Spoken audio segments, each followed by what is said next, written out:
Hi, this is Michelle Specht. I play Dr. Elise McKenna on Star Trek Continues.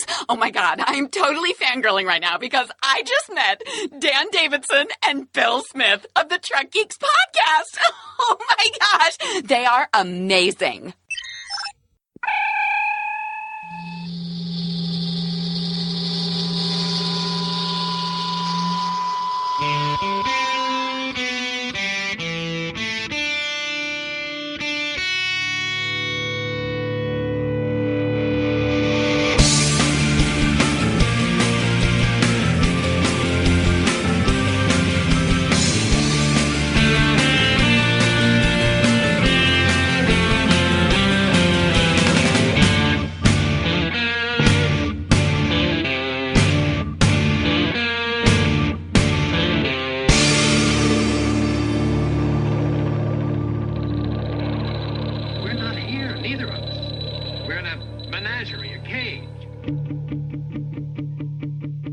Bing bong. Hey.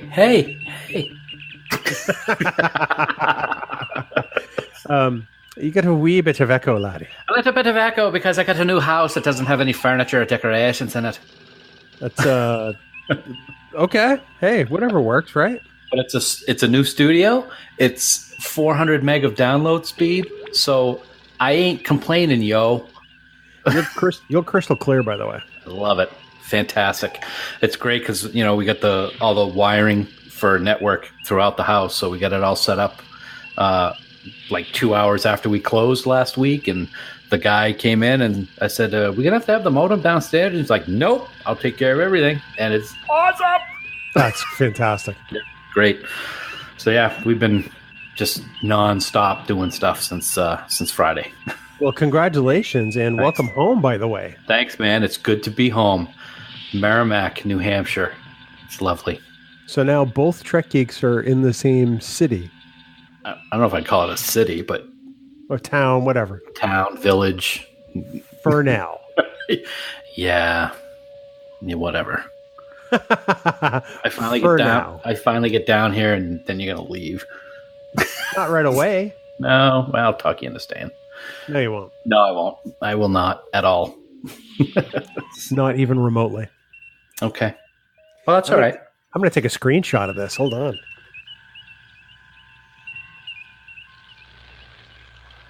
Let's see how that came out. All right. This is riveting podcast. Yeah, it is. Everybody listening, I'm glad you're listening because I don't know if I would be. We look like tools. Oh my God. I'm going to post that later. All right. Excellent. I like it. Nice. Piece of the action. Piece of the action. So as we record this, it is Tuesday, July 30. Monday, July 30. Monday, July 30. And in just over a day, we're headed to Star Trek Las Vegas, baby. And people are starting to get there now, and they're posting and stuff like that. And I'm just like, I'm so glad to be moving into a new house, but I really, really would like to get out there because it's STLV, man. Is this the definition of FOMO? I don't know. Is this fear of missing out? It almost kind of is, I think. Yeah, I can't disagree with that. I mean, it's just, it's just seeing everybody. I'm just so excited to see everybody that we haven't seen in a year.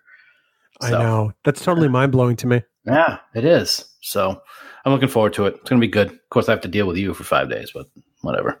Well, so now you have to get off that plane in Vegas, and we got to hop in a cab as soon as we get the bags, get over to the Rio, so you can actually get your photo up with Cole Media at 11 a.m. I would like to just punch Creation in the face for doing something like that. Hey, Creation, boom! That's it. Boom! Boom! Yeah, I understand he's probably got a busy schedule and everything like that, but having him like first thing in the morning, the day that most people arrive and the day the convention actually opens we're going to be scrambling. And you know how I'm going to be. I'm going to warn you right now because you know what I'm like. People can't see me, but I just sat back in my chair and did a heavy sigh. I do know, which is why I'm like, I'm going to stay with the bags. You go, you get in the con, you get in line to get your photo, and then we'll sync up afterwards. Yeah. I'll take care of everything while you go get your photo done. All right. That works, man. You're the best. What choice do I have? I don't know. And so, of course, now, because you know me, I don't even know why I'm like this, but I'm like this. So I'm in my closet now. Everything's packed, by the way. Everything's packed. But I had a couple of extra shirts that I didn't pack. So I'm like, okay, which one can I change into so I can get it with the picture with comb? so I'm going with my blue Trek Geeks. No, just the Delta. That's the one I'm going to take with him.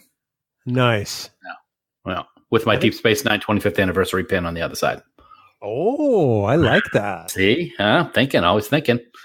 Well, always is a bit of a stretch, but okay. Well, I'm always thinking, but it may not be making any sense. Well, that's pretty true all the time. So another boring story for all of our listeners, which I thought I'd like to share with you here on the outtakes. Can't wait. We had invisible fence installed today. So we already have that in. And so does this mean you can't leave your yard? We took the dogs out, and of course, unfortunately, we have to give them a correction so they know where the flags are and everything like that. Yeah. So Aria is a drama queen. She had got hers, and she was like, and she was just like freaking out. Aria got hers, and she was fine, but she just yelped once, and it was okay. But then later on, when we were walking around the other side of the house, she got her leg tangled in the leash because we have them leashed still. Oh, and she was freaking out. She won't go outside now. Well, give it time. Yeah, she's gonna have to go to the bathroom sometime. Well, and so are you. So I'm going to the bathroom right now. So that's really more than we needed to know.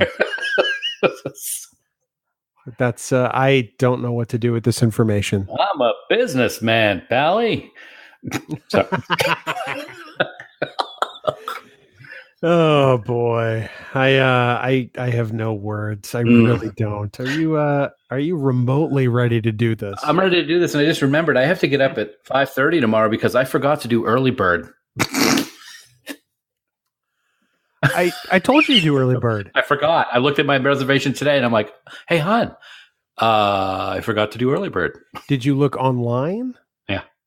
Look at your original email because it doesn't show mine online either, and I did pay for early bird, and I confirmed that today. Okay, I will do that after we record because recording is more important. And knowing is half the battle. I can't remember who said that. He's a very wise and sage observer of our times. Sheldon Cooper? G.I. Joe, actually. Oh, all right. Good. Here we go. Hey, boys. Bing bong. I dealt with you for a whole week. I really don't need any of your guff. I wouldn't say you dealt with me as much as you endured me. Wait, that didn't sound good. That didn't sound good at all. If you want to reel that in, I wouldn't say you endured me as much as you tolerated. No, this gets worse. It doesn't. Worse. Just be the quiet. First rule of being in a hole is to stop digging. Okay, I think this week Trek Geeks is brought to you exclusively by Dan Davidson. You just go home. Thank God. Well, it's a good thing Brian's here, right, Brian? I'm here, guys. Wow. A guest for the outtake. At some point, you were going to regret this decision magnificently. I did 10 minutes before I got on the show. Wow. Oh, he's going to fit in just great here. Wow. It's for his first and last ever appearance on the Trek Geeks podcast. Brian Wilkins, everybody. Your face. Yeah, I said it. Yeah. We got two geeks and Brian. Yeah. Part-time geek.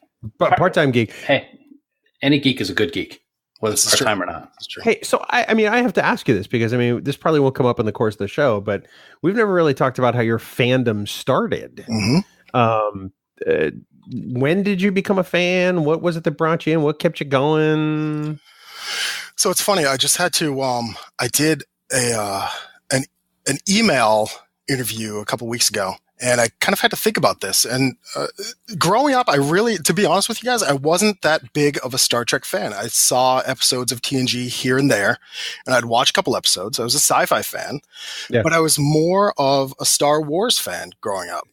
And I think, I'm sorry. I'm just being honest. You asked for the truth. Wow. Wow, Dan, that was like DEFCON 1. Don't do that. Sorry. And I think as I got a little bit older, Star Trek was something that kind of grew. It really grew on me. It was a few of my friends were into it. They said, "Here, check out a couple of these episodes," and they had pulled out a couple of the TOS episodes, a couple of the TNG episodes, and I started to realize that this show is or these films and these television shows are so much more than just a little bit of entertainment. You learn a little bit about yourself. You learn a little bit about the people around you, the people that are important to you, the things that are important to you. And not to get too serious, but it was one of those things that really stuck with me. Some of those episodes stuck with me. It made me more and more and more interested. And here we are, I don't know, almost 20 years later, and I'm running a Star Trek news website for going on, when we start? 2011, so 7 years. Nice. So did you just wake up one day and decide I'm going to start a Star Trek news website? Or I had I'd contributed to a couple other of the Trek websites, and really enjoyed being a contributor. Photography was something that I'm really into. Design photography. That's what I do as my day job.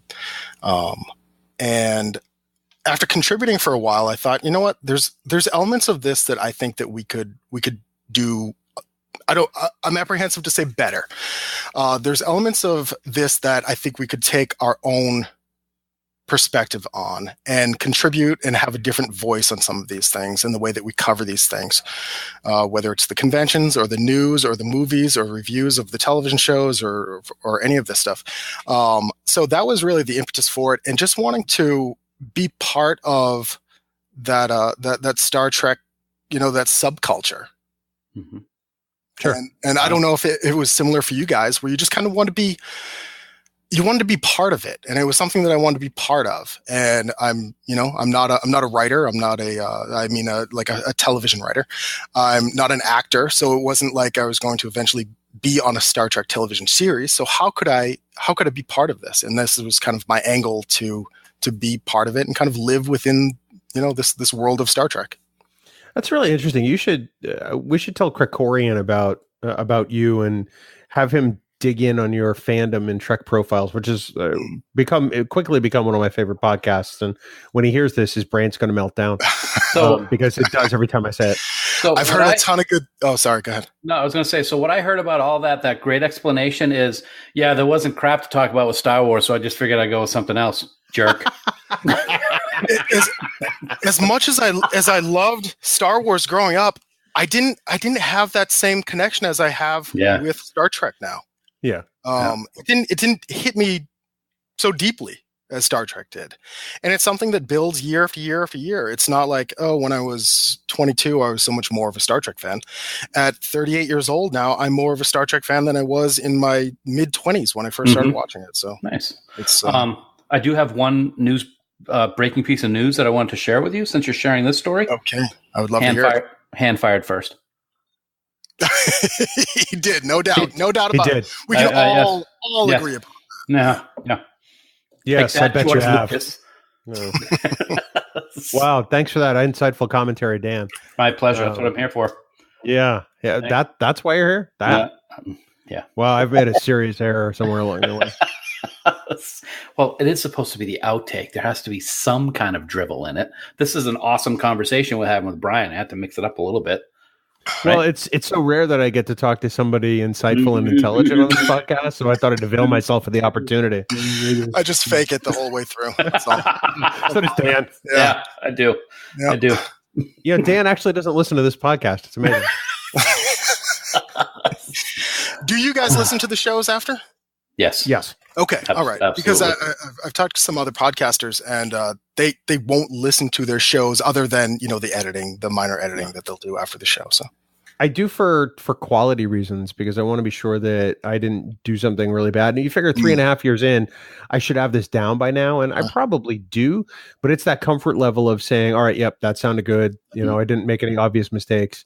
I don't listen to it to be entertained by myself. I listen to it as educational purpose. Right. Dan listens to it to be entertained by himself. Absolutely. I listen. Yeah, I entertain myself while I'm listening to it. Actually, so it's pretty nice.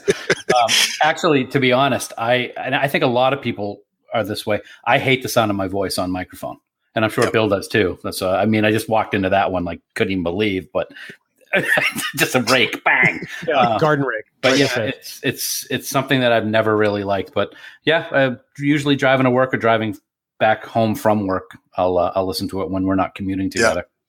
Yeah. So how many days a week do you guys commute together? Too many. Love the videos, by the way, but Somewhere usually between 3 and 5. Nice. Yeah. Nice. It's awesome. It's pretty cool.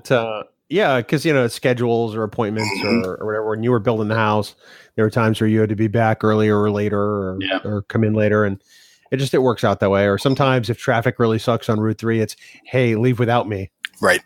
Yep. But now that you live 7 minutes away, like around the corner, literally. Wow. Yep. Wow. There'll be less of that. I know. God, what have I done? Thank you for the comment about the lip sync. So I got to tell you, I'm going to break it right here, guys. I've decided I know what I'm going to do for the next time that Bill is not around and I have to go solo. And it's not going to be music. Doesn't that kind of defeat the purpose of a lip sync? I'm just throwing it out there. Not at all. Okay. Yes. Now, of course, I will say that the last time you weren't there, my wife actually did a killer job with I Just Had Sex by the Lonely Island. She did an excellent job. She immersed herself and really just killed it. Yeah, she was going for it. She was definitely going for it. Yeah. So maybe, Dan, someday you could aspire to that level. I have ideas of what I'm going to do. I might be in uniform or in character. We'll find out. What? La la la la. Well, with that, are you gentlemen ready to begin? You got it. Let's do this thing. Wow, that's usually my line. Way to go, Wilkins. Bing bong. Don't cry, Dan. It's okay. Sorry. Hi, don't cry. All right, I won't cry. This is murderous. Your face is murderous. That started off with a bang. Walked right into that one. Thank you. Yep, you sure did. I would walk right into it if I could walk. Walking is overrated. Any movement is overrated at this point because I can't do it. I'm getting old, sir, because I did it tying my shoes. Okay, I got nothing. Yeah. Mm-hmm. And remember about, what was it, a month and a half ago when I hurt my back at work? Yeah. It's about 10 times worse than that. It's not great. Well, that really sucks, buddy. I'm sorry to hear that. Well, it's all right, but it's good because now I can sit in this chair and not move and record an episode of Trek Geeks with my best bud. Until you start laughing and hurt your back. So let me know when he gets here. Oh, that's stone cold. Stone cold, yo. Try not to get too loud because your echo just goes out of the... It did. I heard that. I was like, oh, boy. I should have told you to put a pillow behind your microphone. I can... No, don't.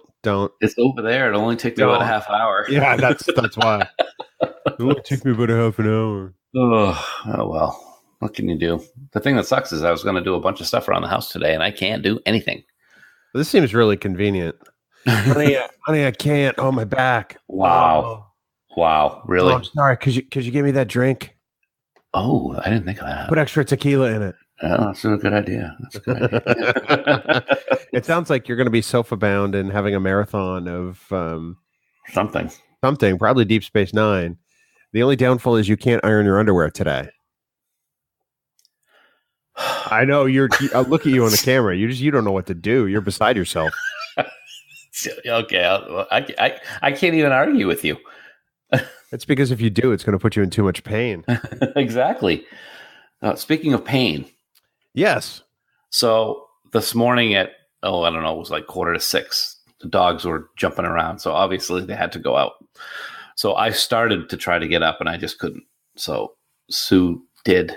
And I'm laying in bed and I'm not hearing anything. And I'm waiting for her to come back. And I'm like, what is taking so long? And then they come in. All three, Sue and the dogs come in. Callie jumps up on the bed and is just like a basket case. Evidently, she got down the hill in the backyard where the invisible fence border is. Yeah. And got trapped down there because she couldn't get back up the slope because of the rocks, getting zapped the whole time. And she finally figured out to run a certain direction where there weren't the rocks, and she ran up. But she probably got zapped for like 15 seconds. Oh, my God. Poor thing. But now she won't go down there again. That's good. And I didn't hear any of it. Can we put the collar on you and have you get zapped? Absolutely. Because I would be all for that crap. This is a very nice save there. Actually, our good pal Scott from where we work mentioned he did that once. He didn't think the collar was working, so he tested it on himself, which was pretty stupid, but it was working. Okay. I got nothing. Yeah. Well, you usually don't have anything to. I don't think that taking pot shots at me is the way to go here, Gimpy McGimperson. Right, I can't. I don't know. So, am I to assume that you're probably going to go to the chiropractor tomorrow morning? That's my guess. I don't know. Let me give you some sage advice. Go to the chiropractor tomorrow morning. Just go in. I'd send him an IM tonight that says, "Hey, I threw my back out. If you don't mind, I'd like to come see you first thing in the morning." And 99 times out of 100, he'll say yes. Okay, I'll do that as soon as we're done. I'll actually send him a note when we're done recording. Yeah, and I'd totally hit him up on Messenger because he's responded to me before. Yeah, okay, that sounds good. And we'll drive separately tomorrow. Okay, all right. Which will make Route 3 very sad, but it will make Dan very happy. Oh, okay. I think I did it again. Spotify. I don't know what you're talking about. I wasn't doing anything. You're such a liar. Just wanted to do that. Yeah, no. That's right. Yeah, the last thing we want to do is pay royalties to Britney Spears. That's true. Good point. All right, I got you. Dummy. Sorry, I'm sorry. I forget. It's the drugs talking. It is. That's a good point. Good point. I'd be very coherent otherwise. And I don't know if Advil really qualifies, but that's the excuse we're going to use. I like it. Let's do it. So I know you haven't picked up your loot crate yet, or sorry, your Star Trek mission crate. I've picked up mine, and we're going to talk about it in news. But great! I am so glad I canceled, and I'm going to say that without a problem. Yeah, there's not even a T-shirt this time. Really? Do you get like socks or anything? Well, we can talk about it. There's socks, but yeah, we can talk about it. Unbelievable. By the way, what are you drinking? I just have vanilla biscotti Folgers K-Cup this morning. That sounds delightful. It's not bad. It's not the best, but it's not horrible. I have a Gloria Jean's butter toffee. I like Gloria Jean. She's nice. She's a very nice person. And I'm not usually a big fan of butter toffee, but this is really kind of nice. Oh well, okay. I like your mug. It's a good mug. Thank you. A Ben and Jerry's mug that my wife and I got at the Ben and Jerry's tour. We were staying at a bed and breakfast in Vermont on our first anniversary when I got that. There you go. I got the goofer. Nice. The goofer. So self-portrait. Yes. Well, yours is a self-portrait there too. What are you saying? I look like two guys that make ice cream? Yeah. I'm not that fat. I didn't say that. No, you're saying I look like two guys as opposed to one. That's Jeez. Well, I don't know why you had to go there. Two guys, don't they have a podcast? Yeah, two guys, one Trek. Yeah. Hi, Ira. So apparently there's a new podcast coming out called Gay Trek Geeks. Yes, I saw that. Yeah, and hey, good luck to them. Yeah. I'm kind of fond of the name. It's kind of cool. It's I did like the logo, the screenshot of the logo that they put out. It was kind of interesting. I hadn't seen it yet. Oh, okay. Is it gay? Wait a minute. Is it Gay Trek or Queer Trek? No.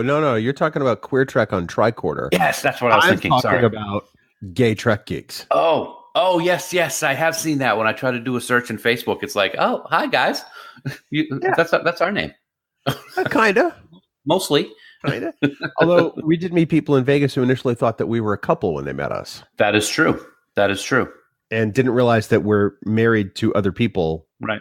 Who are women, right? Well, that's okay. I mean, yeah, that's totally okay. But I wonder if people are going to think that's us too.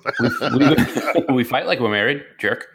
You fight like we're married. I'm a lover, not a fighter. We don't. My wife and I don't fight, so that's good. No, me and mine either. Yeah. The other thing that's funny in Vegas is people reversed our voices with our faces, which seems to happen a lot.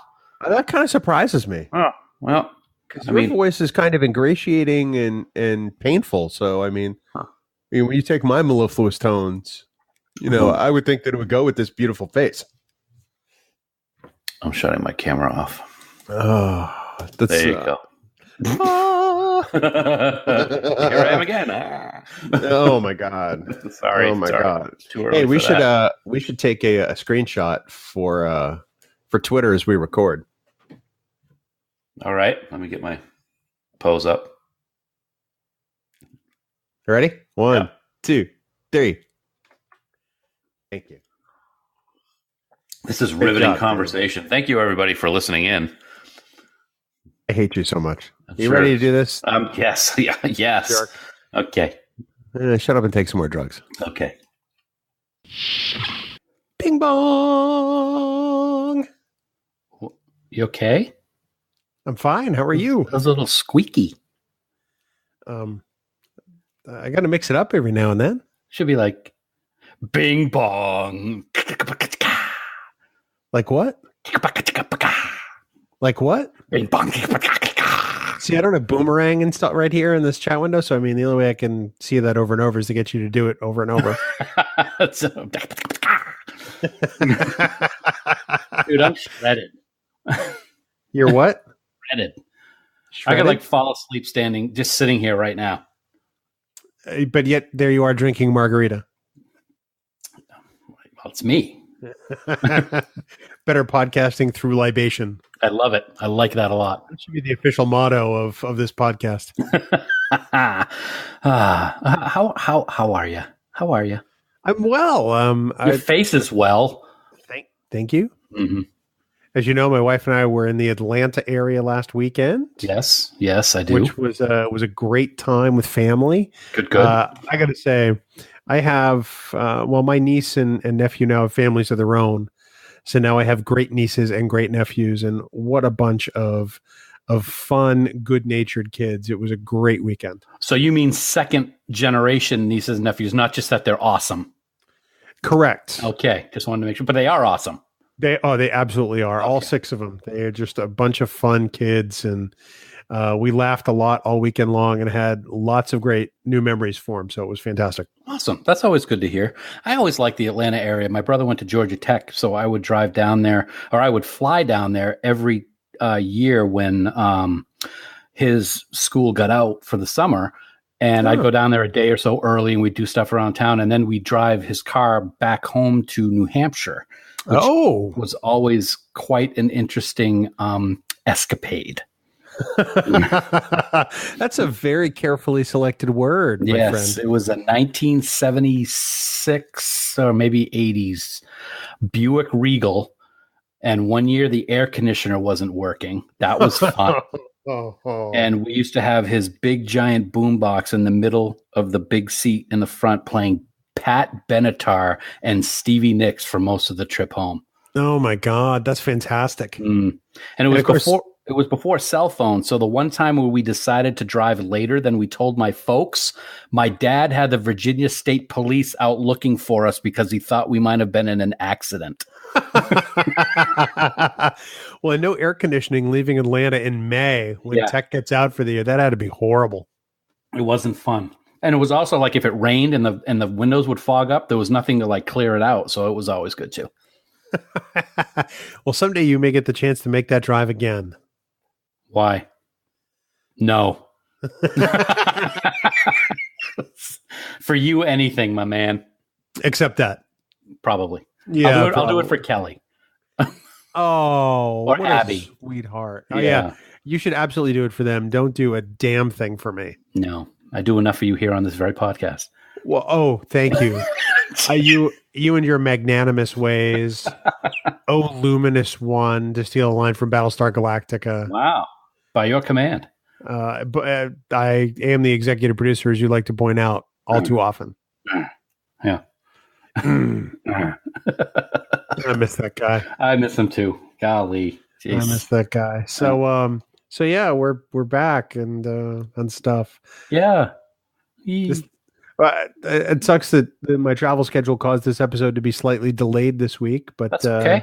Hey, at least we're putting something out, right? That's right. Yeah. Right. Yeah. All right. And it's going to be fun because it's theater skip it.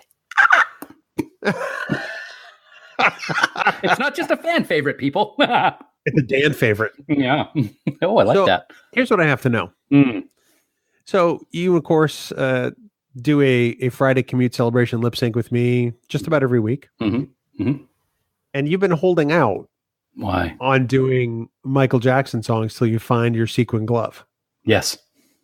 Where is this effing thing? I thought it was in the hutch that we now have in the new house. And I went into the drawer the other night. I'm like, oh, I got to get the glove. And it wasn't there.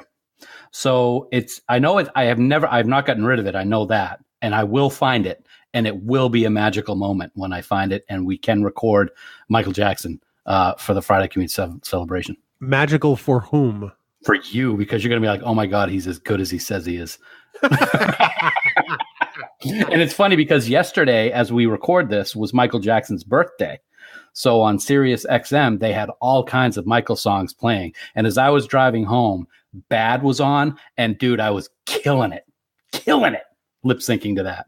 I wish you still had the jacket. Yeah, me too. I had both the Thriller jacket and the Beat It jacket, and they're gone. I think they were gone when the folks moved out of the original house years ago. How do pictures of these not exist? Well, I'll tell you what. I don't know if I've ever told you this story, but years and years ago, there was a Halloween party at the Nashua Country Club when my folks were members there. And I went as Michael. I got the wig, I got the makeup, jacket, shoes, socks, glove, and I had a light makeup because he had a lighter complexion as an African American. And one of the friends of the family went, and he went as Mr. T, and he had the darker makeup. It was perfect, and it was the funnest Halloween party I have ever been to. It was great. I was out there dancing all night, having a blast, and I have no pictures of it. Can you moonwalk? I could back when I was lighter. So now you're saying you'd need to be on the moon to moonwalk. If I was on a slippery enough floor and my shoes weren't very rubbery soled, I probably could still do it.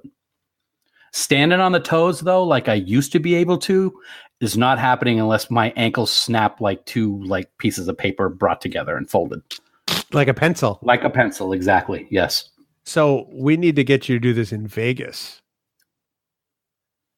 If I have enough of these in me, I might be able to. I was just going to say, it's going to take some of that. But as he drinks his margarita. Yes. I'm drinking water. Mm-hmm. Very nice Trek Geeks logo there, too. I like that. Thank you. I appreciate that. Yes. Yep. But no, it was fun. I had a good time. As a matter of fact, just a couple of years ago when my wife had her work Christmas party, I did a whole routine of Gangnam Style and had the whole place like roaring. And I was talking to another woman who worked there who was a professional dancer. And we were going to do Michael Jackson the next Christmas, but she ended up leaving the company before it happened. Did she go into witness protection after that? Because I would have after you made that offer. Oh, it wasn't my offer. She wanted to do it. Uh-huh. Yeah, that's the story you tell now. Absolutely. Yes. Yeah. It would have been very fun. It would have been cool. We were going to do Thriller. The whole dance and everything. Oh, God. We have to make one of these. People can't see you, but you're doing it right now. Exactly. Hey, look at. Okay, now I got a backup dancer, and you just signed on right now. I have no idea what you're talking about. All right, are you ready to do this there? I am. King of Pop. Let's do it. I take that's a yes. It is. Bing bong. What's up? Got you by surprise. I was looking at the walls, kind of bare. Your face is bare. Actually, no, it's not. Dummy. That makes no sense. You're a dummy. Is this what it's going to be like today? Totally. So I'm noticing a trend with you. Now that you've moved into this beautiful new home of yours, you pick the hottest and most humid days of the year to record the podcast. Interesting. Because you have central air, and I do not.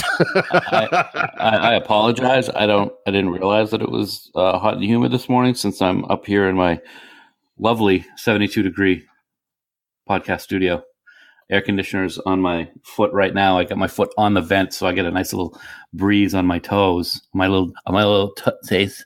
And it's, wow, that's not, put that away.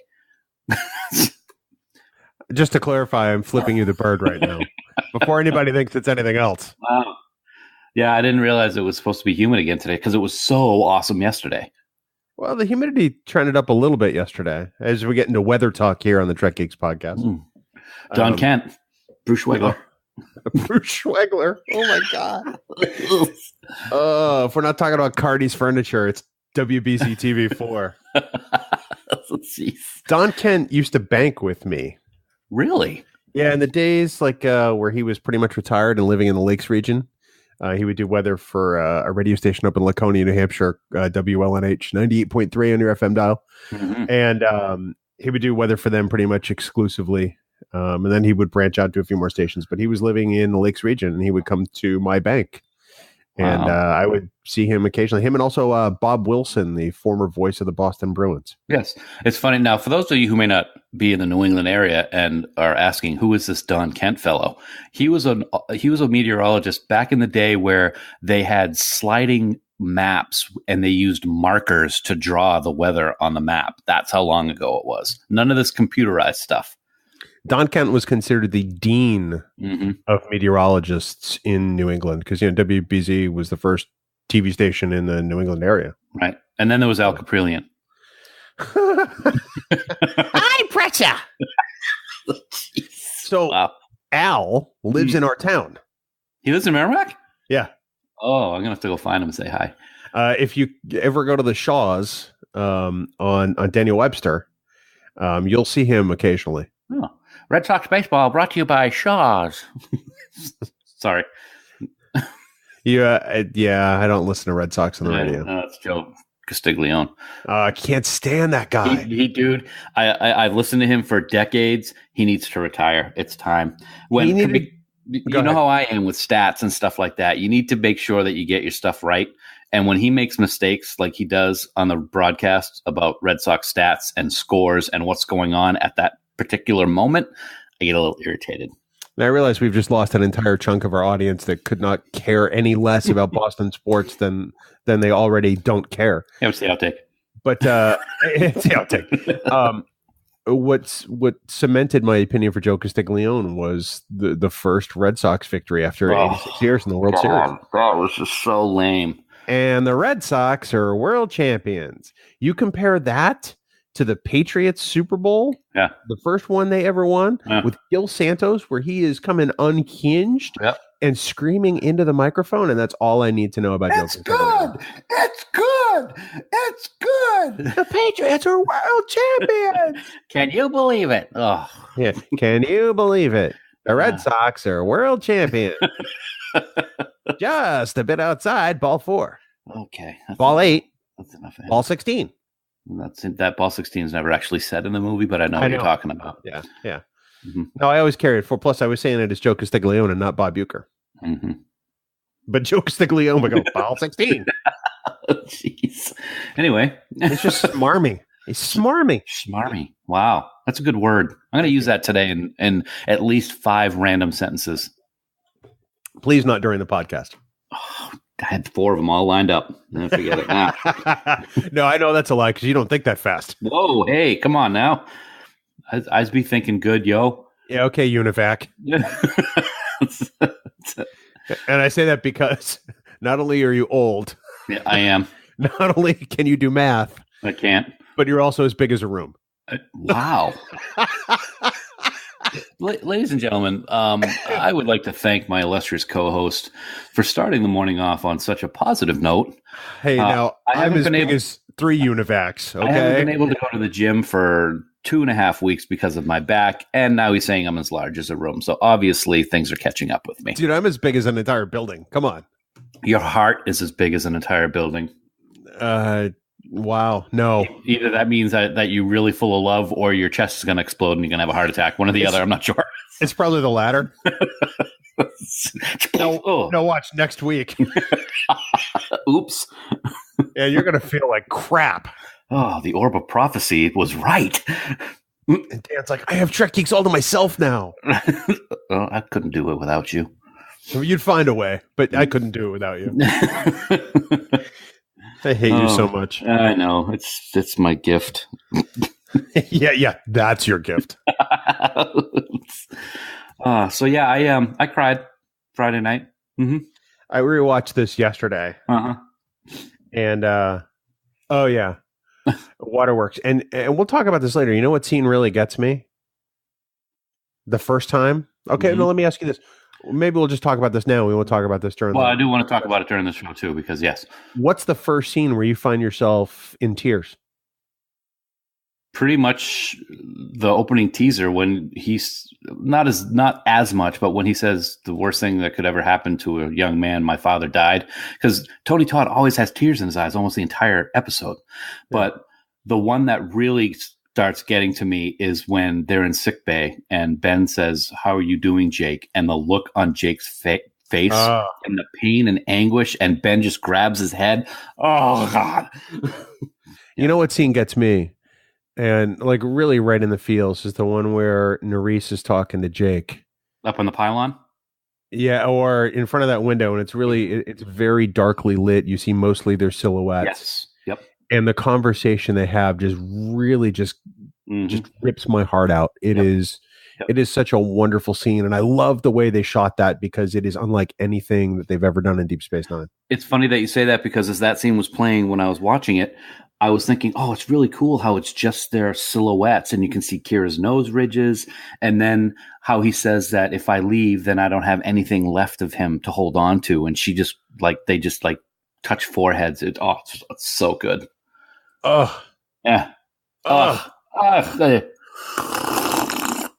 that sounded good. A little maple cream coffee. Oh. Hey, at least it's not maple coconut cream, right? Oh, that's the only way you could double down on that and make it worse. Jeez. Oh, goodness gracious. Yeah, this is going to be a good conversation. Yeah, your face is a good conversation. It is. I appreciate that. All right, you ready to do this, jerk? Yes, sir. Bing bong! Bing bong right in front of your face. This is very disconcerting. We're sitting here in an empty room. With microphones and fan sets pins and laptops here at Granite State Comic Con.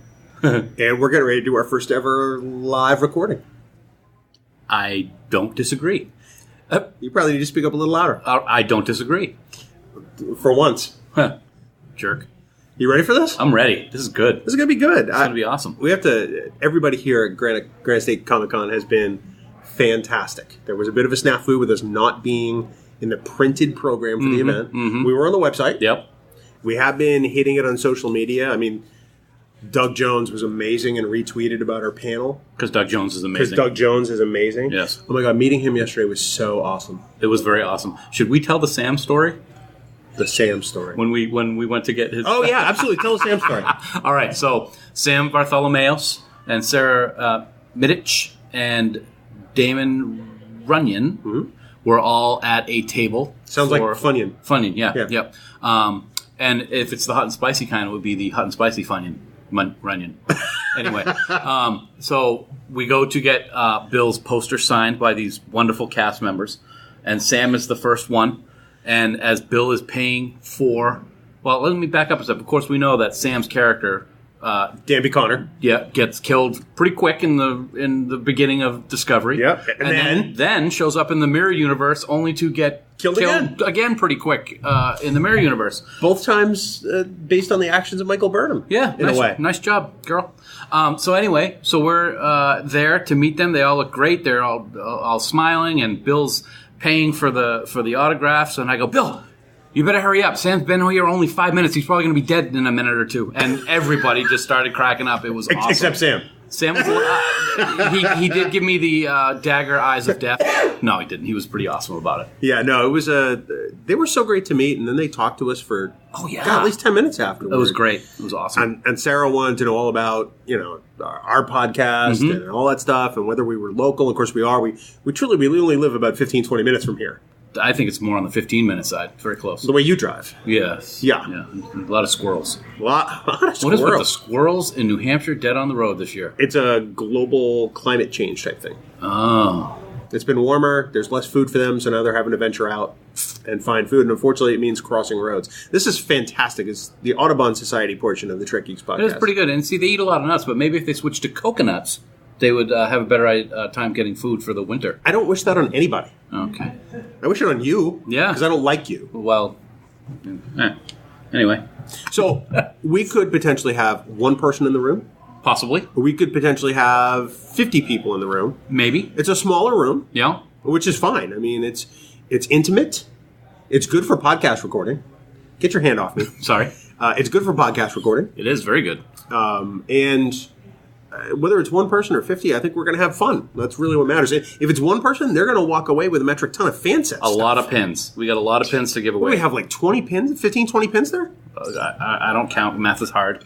Math is hard. So, yeah, it's pretty cool. I'm looking forward to it. And this con is pretty cool. Like I said yesterday in the panel that I was on, I've never really been to a non-Star Trek convention.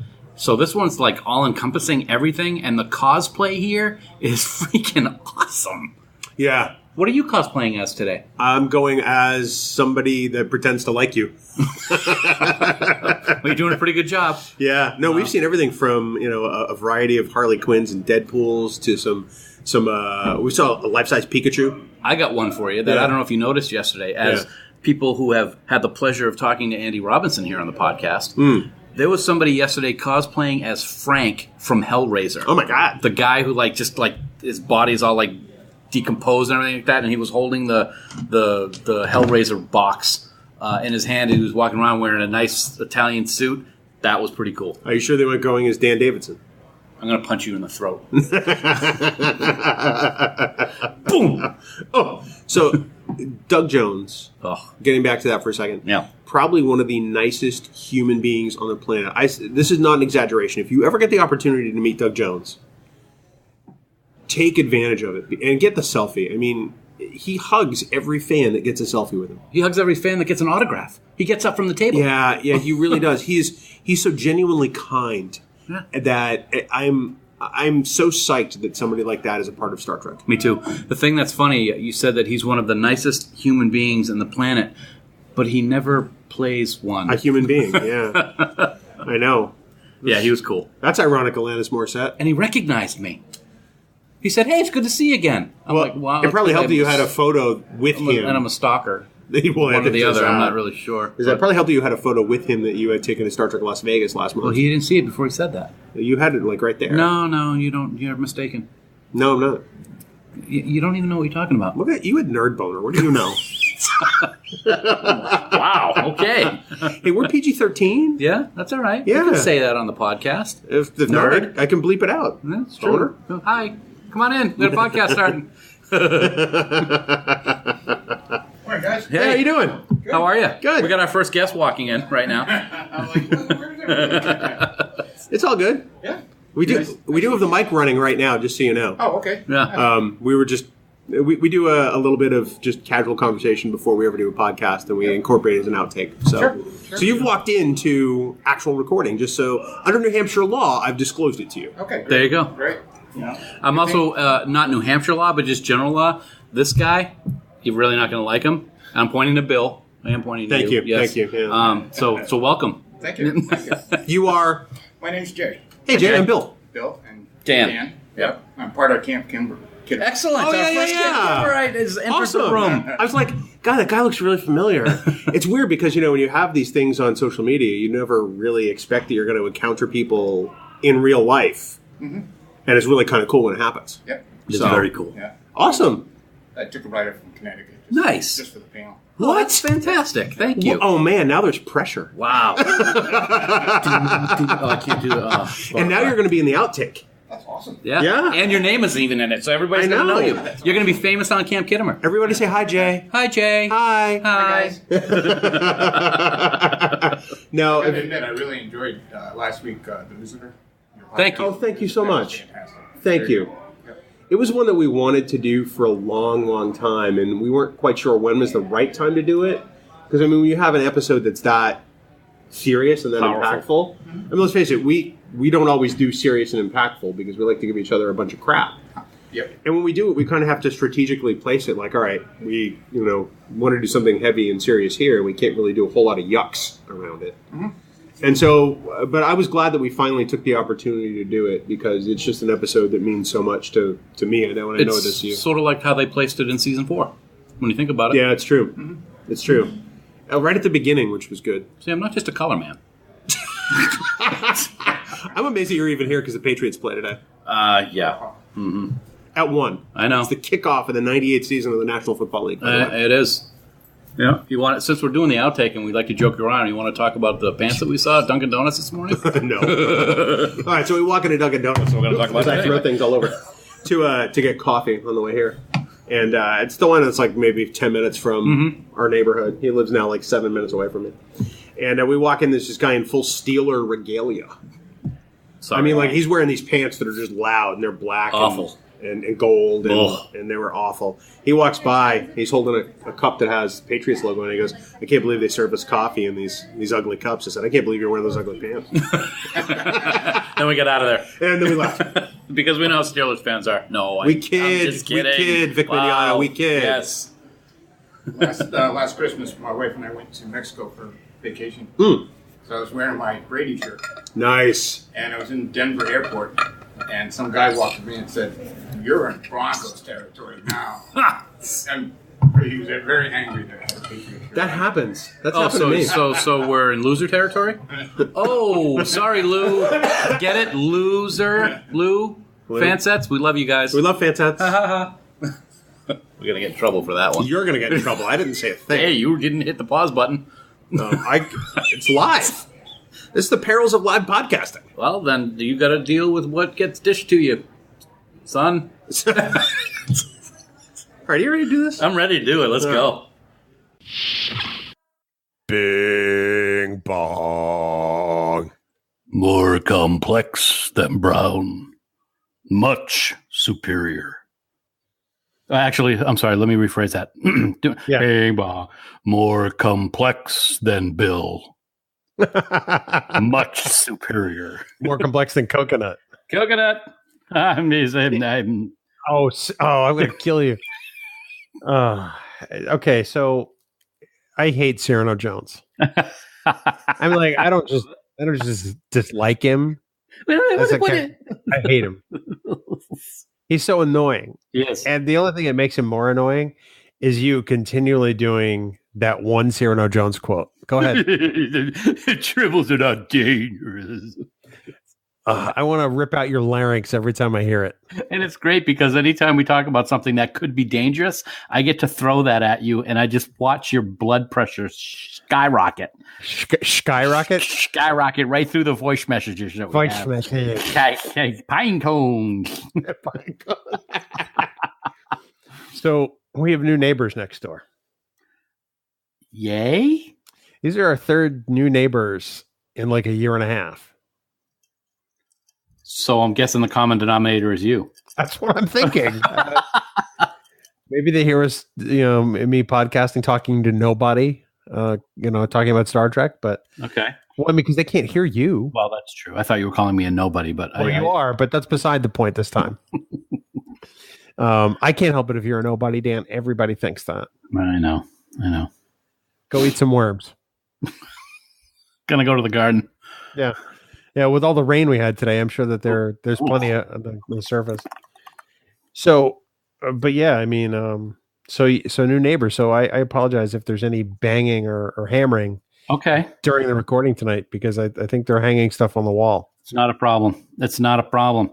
I will say also here at the house, the new house, I will say that the podcast studio has been christened. Oh yeah. Mm-hmm. I'm telling you right now.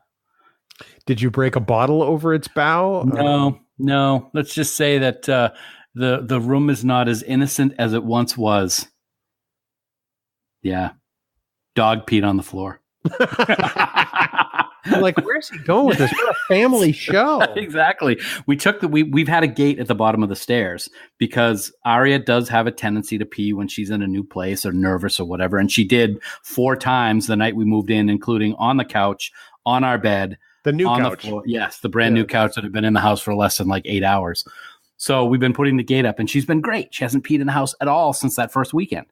So this past weekend, I said, let's take that off because they do like to come upstairs and go into the other guest bedroom. They love laying on that bed. So I said, let's leave the gate down and just see how she does. Yeah, it lasted a day. Sue came home from work last night, or I got home from work from the gym last night. And she goes, yeah, so do you see that the gate's back up on the stairs? And I'm like, oh. She's like, yeah, Aria peed upstairs. And I'm like, where? She goes, right in the middle of your podcast studio. And I was like, I'm going to kill her. Truth be told, it wasn't Aria. It was me. What's so funny, though, is I didn't say anything to Aria. I just looked at her and I go, what'd you do upstairs? And her ears went down and she got on the floor and back up crawled into the bedroom. It was hysterical. We can't get mad at somebody who's that cute. I only wish you were that cute, Dan. Well, then you'd never get mad at me.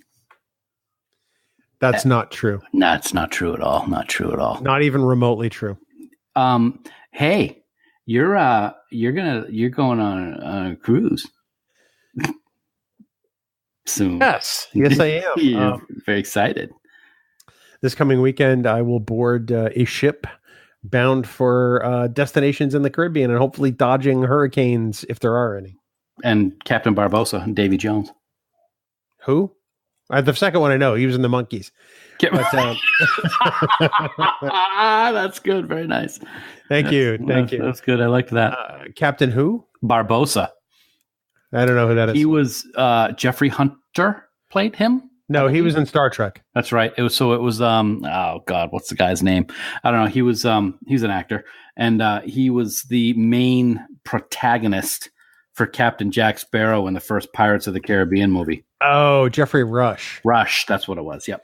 I hated Pirates of the Caribbean, the first one, and I didn't see any of the others. I'll tell you what, I did not like the first one the first time I saw it, but I've grown to love it. And the second one is my favorite one because Bill Nighy plays Davy Jones, and he is phenomenal in that role. I absolutely love him. It's just a shame Johnny Depp is in all those movies. Yeah. And are they doing another one? I think they are. Wait, didn't they do a 4th movie in the trilogy? Yeah. I like how you said that. That's good. Yeah. Yep. Yeah. It's still a good ride, though. I'll take your word for it. I have no interest. The first one I thought was abysmal. Okay. Well, it's still a good ride. The one thing I don't like is that they changed the rides at Disney World and Disneyland to be more like the movie. They didn't change Pirates all that much, though. They did add something at the very beginning where you go through like this mist wall and they have Davy Jones' face show up, or they have Blackbeard's face show up. Right. But other than that, there's really not a lot. There's subtle changes, but not a whole lot to take away from what the original ride was. Well, no, but there's a lot more Jack Sparrow. There's a lot of Jack Sparrow. And of course, because the world has to be so effing politically correct nowadays, the scene where the woman in the red dress, where it says they were like selling, quote, wenches. Yeah. That has been taken out of the ride and changed to something different because they felt that was insulting, even though it's history, whatever. I guess I understand that on some level. I mean, you can't rebrand the ride if you're not going to deal with that, but I see your point too. Yeah. I'm just not a Johnny Depp fan in case that didn't come through. I think he's incredibly overrated. I kind of got that. And I can't disagree with you. And now, of course, he's part of the Harry Potter franchise as well. He is? Yeah. The Fantastic Beasts movies that take place like in the 40s. Yeah. He's like the bad guy. And you got to see him at the very end of the first Fantastic Beasts. And I guess he plays a critical part in this next one that's coming out this year. Great. Yeah. So can't wait for that. So we'll talk about that on our new episode of Potter Podcasting. Incorrect. So I'm next week or this coming weekend. I keep saying next weekend, but it's like in a few days. I'll be headed to Grand Turk, which is where John Glenn's friendship space capsule splashed down. Okay. I'll be headed to the Dominican Republic. Very nice. To Curacao. Nice. And is it going to be blue Curacao? I'm actually taking the tour of that distillery. Excellent. Okay. And then also to Aruba. Nice. Wow. Aruba? Yeah. That's way down there. It's right next door to Curacao. Wow. Okay. Wow. All right. Yeah. I think that's as far south as I've been before. I'd been to Isla Roatan off the coast of Honduras. Wow, that's quite a long way down there, isn't it? Yeah, yeah, absolutely. A 2-week cruise, right? No, it's 8 days. Oh, 8 days. All right. Oh, okay. So, because cruises are not dangerous. Sorry. Anybody listening, if you could see Bill's face right now, it's just worth 1,000 words. Thank you. Preach what you sow. Or whatever the outfit is. Exactly, yeah. Yeah, write that down. All right, you ready? I'm ready, jerk. I'm ready. And cruises are dangerous when you're going through hurricanes. I'm just going to throw that out there right now. That's true. Batting them down, those hatches. Yeah, full speed ahead. You ready? Ready. All right, get to reading. Whew. Bing bong. Bong to the bing to the B-I-G-ing. Bong. Bong bing. Bong. It was quite... Those of you listening to Trek Geeks for the first time, this is perfectly normal. Perfectly normal. And perfectly normal that we both did it at the exact same time the other day. Oh, I know. Totally. How you doing, man? Good. How are you doing? How's your day? It was long, but good. I'm doing good. Doing good. Good. So I had today off. Yeah, as you know. Yeah, I know. And I decided to go back and start watching the 2 seasons of The Walking Dead that I've missed since I broke up with the show. Okay. Because I know this is the final season for the Rick Grimes character. Mm-hmm. Andy Lincoln will be leaving the show. Mm-hmm. And it's like, well, I left right when Negan was introduced. Let me go back. Because I do like Jeffrey Dean Morgan. He's fantastic. So I started watching it. And I picked up with actually episode 2 of that season because I remember the first episode, with the vividly. deaths. Yeah. Yeah. And by the time I got to the end of episode 4, because I gave myself a little mini marathon while I did laundry today. Okay. Is it wrong that I just wanted Negan to take over the world and just get rid of everybody in Rick's camp in Alexandria? I was just so dumb. I'm like, dude, just stop crying. Stop. I wanted Negan to just take out Lucille and just, own the place. Well, I'll tell you what. Is that wrong? It's not wrong. I watched that season. I have not watched the subsequent season that took place. So I'm a full season behind, and I don't even know if I'm going to watch this season with Rick's departure. I figured I'd go back because I'm curious to see how they wrap up his storyline. Yeah. See, it was really nice to see Sonequa Martin Green today. Yes. I forgot how great she was in Walking Dead. Yeah. It's always a joy to see Sonequa in something. Yeah. But dude, that tiger of King Ezekiel is the worst CGI I've ever seen. It's funny that you say that because today I was doing something at lunch and I was on my iPad and there was something on Facebook, I think, about how Walking Dead Rick's final season. So I clicked on that link and it brought me to a page where they had video of, I don't think you've seen it yet, but there's a big battle at the end of the season that you're currently on, I think. And they showed the behind the scenes of that battle and what they did and how they did the CGI and everything. And it was quite interesting to watch. I don't remember the CGI of the tiger being as that bad as you're describing when we first met him in that like auditorium, if I remember correctly. Yeah, it was. But you will be seeing more of the tiger. I like to call him Tony the Tiger because he's great. You're great. Yeah, your face is great. I like the days of The Walking Dead when it was about staying alive from the walkers and not the other horrible human beings that are still left on the planet. So you mean like when it became a soap opera? Exactly. Yeah. I'm I guess I'll get through that because I want to see what happens to Rick. Andy Lincoln has been fantastic on that show from the start. Yep. They've asked him to do a lot as far as, where they've taken that character. And the character's been through hell and back. So I'm curious to see how he meets his end, as it were. I mean, I have to assume he's going to, everybody dies. Right. I have to assume he's going to die. Right. Coral. Coral. Yeah, maybe I'll pick it up and see how it ends. I know that Sue will not be watching it again after that episode with the first Negan, with what happened. With Abraham and Glenn. She's done. So I'll pick it up at some point. It is on the Netflixes. It is. They just added another season, so probably the season I missed is now there, if not more than that. Okay. It is. We've been watching Longmire. We just watched a Longmire before I came up to record. Oh my God. How far are you in the season? Season 6, episode 4. Peter Weller is magnificent in this show. I love him to death. And he actually directed this episode that we just watched, which is very Lucian centric. So it was a great episode.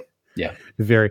We just, we're going back and catching up on Justified, which is a show that I've always loved, but we never finished. No. I'm a huge Timothy Oliphant fan. Yes. So we've talked about this as far as Santa Clarita Diet, which he's hilarious. Very, very, very funny. But he is just badass and Justified, man. Yeah. He's fantastic. I'll have to check it out. It'll only take you a couple of years because it's about how long it took you to watch Step Brothers.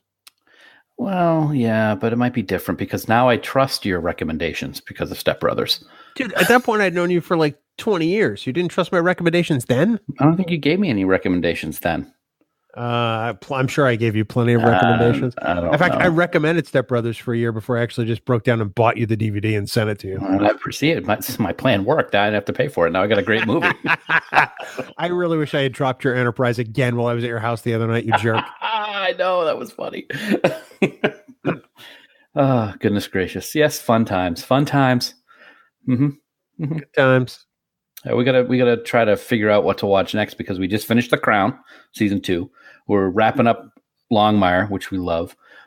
She won't watch Sons of Anarchy. She won't watch Lost. She won't watch Breaking Bad. So we're gonna have to figure out something else. She did talk about Jessica Jones, and so we might check that one out. Did you watch Lost in Space? The movie or the show? Oh, we started the series. Yeah, watch the series. I have to go back because we watched the first episode and a half, maybe, and I completely forgot about it. We did like it, yeah. So, thank you. See, you're very helpful. This is why I'm here. That's about it. I'm here. What? Right. What? What? The what? Children are not dangerous. Hey, there you go. Nice job. Hey, put those fingers away. You got a double triple from me. Fingers are not dangerous. They are, especially when I gouge your eyeballs out with them. Wow, very nice. I like that. Okay. You have issues. At the end of the day today, I did rewatch the season 2 Discovery trailer that came out this past weekend. Oh, my God. Can I just say that I think they have amplified the hype for the forthcoming season by a factor of at least 10 compared to a year ago. Yeah. That was wow. I mean, it looks fantastic. Looks absolutely fantastic. I don't know how anyone can look at that and say Discovery is not Star Trek. It's not possible. Because they're the keepers of the gate. No, but I just mean, just looking at their most simplest of arguments. Mm-hmm. Anybody who looks at that and says it's not Star Trek needs to have their head examined. Yep, absolutely. It's going to be awesome. I can't wait. It's going to be freaking great. We get to see Saru without a shirt on, and he's got all kinds of alien stuff on him. Because he's an alien. Oh, right. That is funny. You ready to do this there, jerk face? I am ready. Let's do this. Are you the Red Angel? I'm going to be your Red Angel because you're going to have blood coming down your forehead into your eyes when I'm done with you. Oh, this took a serious turn. You were just talking about gouging my eyes out. That's nice, though. Wow. So you don't have to see my face. Oh, okay. Well, all right then. Appreciate it. Gouge away. Shut up and read.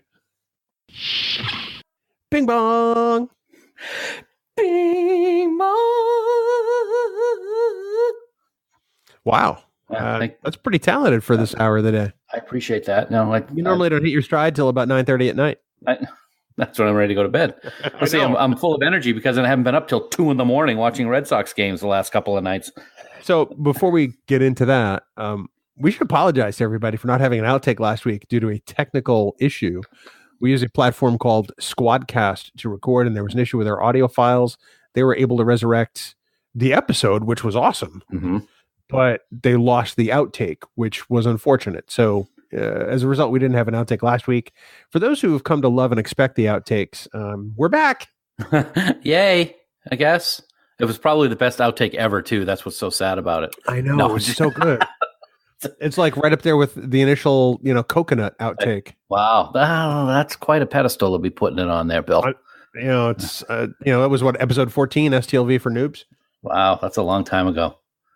Yes. It's a way long time ago. And it's kind of like with you, it's kind of like dog years. So it's been 7 times longer.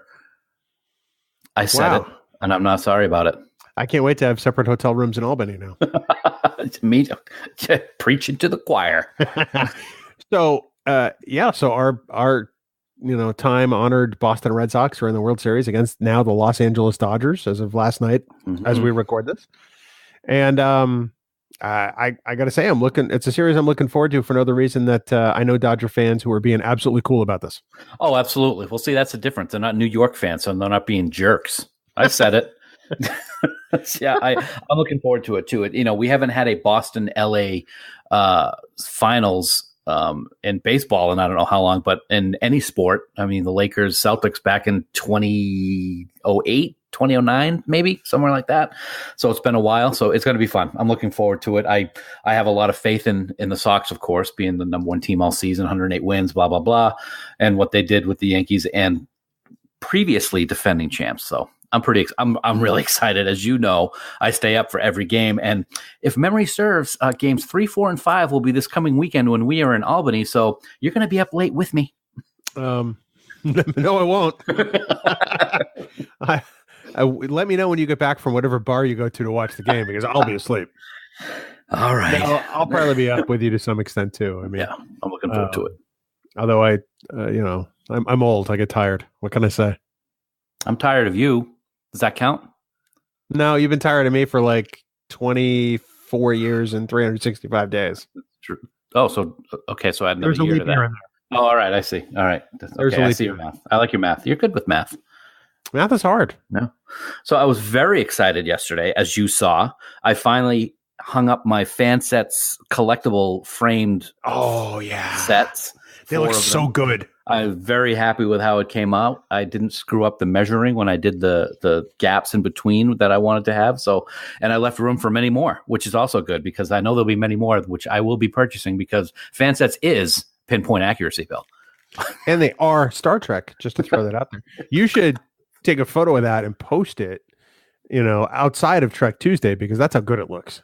I'll be happy to do that. I just the one thing I still have to do is actually fill in the Discovery framed one for season 1 with my episodic pins because right now it's just blank. Let me take a picture of mine and you can not repeat my mistake. Oh, what'd you do? Some of the pins at the beginning and the end of the season are larger. Very large. So when you get to the bottom, I mean, you got to place them in between the set number and the fan sets logo carefully. And then you got to be sure not to bump up onto the row above it too much. Okay. So, but I'll send you a photo of mine so you can at least get a look at it. I appreciate that. Maybe I'll send an email to, I don't know what's his name, Goofball, Lou. That's him. And see if he has a picture of one that he has framed too, just to get an idea. He does, but 2 of his pins are in the wrong order. Well, that's Lou. So before I set mine up, I asked him for a photo so I could set mine up like his, and I noticed that I think he swapped episodes 9 and 10 accidentally. Ah, okay. I thought maybe he threw in a Firefly pin in there too. Why would he do that? I mean, because they probably have an overabundance of them in stock. No, it just devalues the set. I gotta watch Firefly. No, you don't. No, you don't. Oh my goodness. So go. I guess I'm kind of bound and determined to get through Voyager now. Well, I'm telling you, I have a new appreciation for Voyager since we started watching it on H&I a year and a half or so ago, and it was on every night. So yeah, I don't disagree with you, man. I've got I've watched several episodes again, and I've got favorites. Of course, the one that we're doing today is like one of my all-time favorite Voyagers. So originally, I said I wanted to do Night this week, the Voyager season 5 premiere. Right. And you talked me into doing Bride of Chaotica. And although Bride of Chaotica is outstanding, I'm really regretting not talking about Night now. But we still can. I know it's out of order, but the full episode. Yeah. Because I got through that. I got partway into that episode. I'm like, this episode is fantastic. It is. It's really good. It's like you see the characters in a place where we've not seen them, or we have never seen a Starfleet crew, and there's some real meaty stuff there, including Janeway's depression, which I think is probably one of the highlights of the episode, quite frankly. Yeah, it's really good. That whole idea of blackness and what it can do to people it's really it was great written story and one of the better of season 5, I think. I think it was a great season premiere, to be honest. I was just blown away by it. It's like, wow, how did I miss this episode when I was trying to watch Voyager the first time? It's funny. I remember very distinctly when Voyager was still on. I'm like, no cliffhanger and no cliffhanger wrap up. That's not what we're used to with Star Trek these days, but it was done good. Well, of course, the other thing, it was on UPN at the time, and it seems like local UPN affiliates would preempt things for local sports. Right. So back then, I'm pretty sure that the Bruins were still on the UPN 38 when it was UPN 38. And I'm sure it was preempted for that and then shown at some ungodly hour like 1 a.m. on a Saturday night. So I'm positive that's how I missed it. Sure. Because that happened all the time all over the country. Yeah, but as you said, you weren't really into Voyager at the time, so it's understandable that you may not have seen it when it was first out. Yeah, I mean, I know there are some real disappointing episodes in episode 5 and 6 because that's about. I usually bail when I try to rewatch it somewhere in season 5. Oh, season 5 and 6. Okay, I gotcha. Right. Because it becomes the Doctor and 7 show. Yep. Well, I'll tell you, and I'm sure we're going to talk about this in depth once it's Voyager 20. 25, 20, 25, 20. Coming up soon. So we'll have a whole year of Voyager stuff, but I'm sorry. It will be 25 at some point. We had 20 2 years ago. Math is hard. The first season with the Kazon, just awful. Terrible. See, I've kind of warmed to the Kazon a little bit because they're nowhere near as fearsome as the Klingons. They're not an army. They're like a street gang. And once I start looking at them through that lens, I think the Kazon are much more interesting a foe because they're not going to be the badasses of the galaxy. They're going to be the people who terrorize your neighborhood. They're the Delta Quadrant's Packlids. They're not that dumb. You're the Delta Quadrant Packlids. Wow. And the Alpha Quadrant and Beta. I could not have left that rake sitting out on the ground any better than I just did to step on. What sound does a rake like that make? Oh. Yes, it does. Speaking of which, are you ready there, twangy face? I'm ready there, goofballish man. What? Sorry. Just shut up and record. All right. Bing bong. How'd you sleep last night? I hate your guts. So the World Series is on. It's game 4. Mm-hmm. Boston Red Sox. So apologies to everybody for the sports ball talk. Game 4, Boston Red Sox visiting the Los Angeles Dodgers. We're here in Albany, New York at Northeast Trek Con. And is it safe to say you're a rabid Red Sox fan? If I had been bitten with something by rabies 5 times. Yes. I would like to make that happen. I'm pretty sure you suffer from rabies. You just haven't been diagnosed. Am I foaming at the mouth? Yes, actually. Yeah. So I'm dead asleep because we're sharing a hotel room as we usually do. And in the middle of the night, I hear this.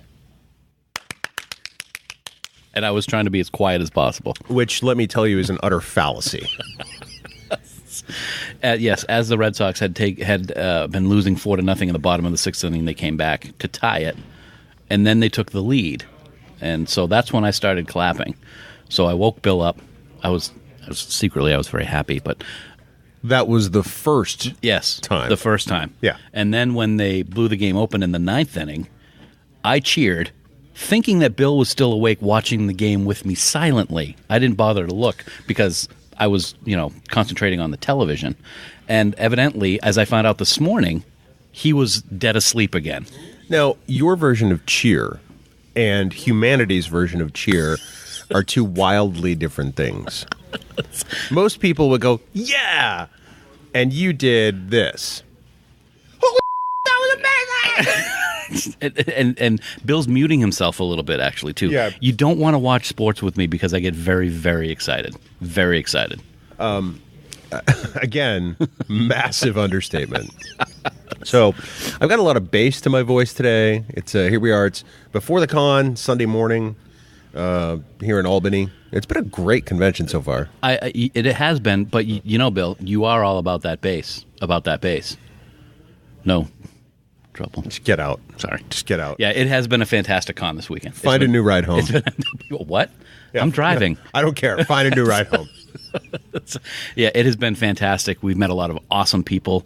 The people that are putting on Northeast Trek Con are absolutely wonderful. We could not be more excited to be here as our first official quote-unquote vendor here at the con, as we're doing our raffle here this weekend to benefit the American Cancer Society, and we're going to probably post the winner to that later on today on social media for those people who were here and entered it. It's been pretty cool. And it makes me look forward to the next time that we do this together. Hopefully it won't be during playoff time, buddy. I can tell you this right now. If it is, we're getting 2 separate rooms. I don't think that's going to matter because I can yell as loud as I want. I'll probably wake you up anyway. I will be in a different hotel because that's not happening again. Well, all I can say is thank God we're going home tonight. Yes. And if they win tonight, I will probably hear you from my house 7 miles away. I would not be at all surprised. I will be stopping at the store after I drop you off or after you leave to get some champagne just in case, as I usually do as tradition with the 13 or 14 championships that Boston has had since 2001. So, yeah, I'm pretty happy. You know what else is pretty cool? A completely different topic, but about Northeast Trek Con. Well, before we get to that thought, what I was going to follow that up with, if they don't win tonight, I won't be able to deal with you at work tomorrow. What are you talking about if they don't win tonight? What blasphemer?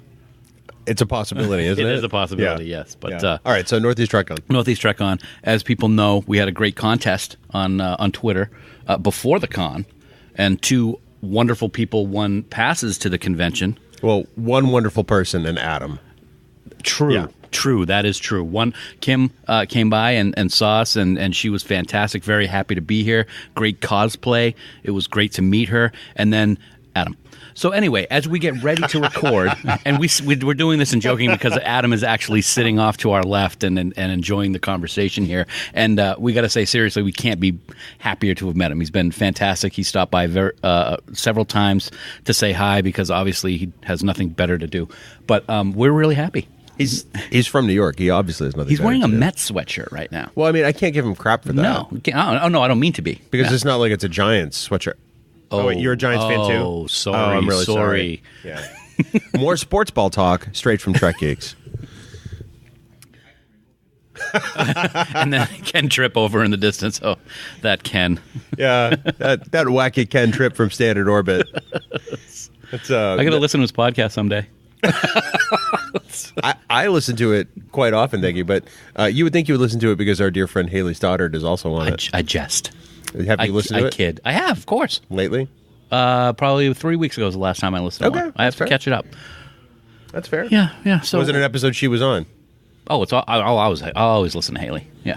I'm glad you're getting her name right this week. Haley, what? Holly Haley, yeah. So what else is going on? I'm sorry. Are we recording? Is this on? Hello? No, it's been a great weekend. I'm looking forward to getting home. Miss the wife. Not gonna lie. Miss the puppies. But I'm sick of you. So it's a good reason. 3 good reasons to get home. Right? I have no response to that. You'll be able to sleep tonight. Right? Yes. There you go. I'll call you if they win. How's that? No, my phone will be in Do Not Disturb mode. You won't get me. I'll drive over and knock on the door. Nope. All right. Nope. All right. And if they lose, I'm going to come knock on your door and go, sucker! Wow. All right. Anything Star Trek related we want to talk about before we get started? Well, this is a Star Trek podcast? The Red Sox podcast with Bill Smith and Dan Davidson. Talking Fenway. Maybe CBS will buy that name from us, too. There you go. Yeah. All right, you ready? I'm ready. All right, jerk. Bing bong.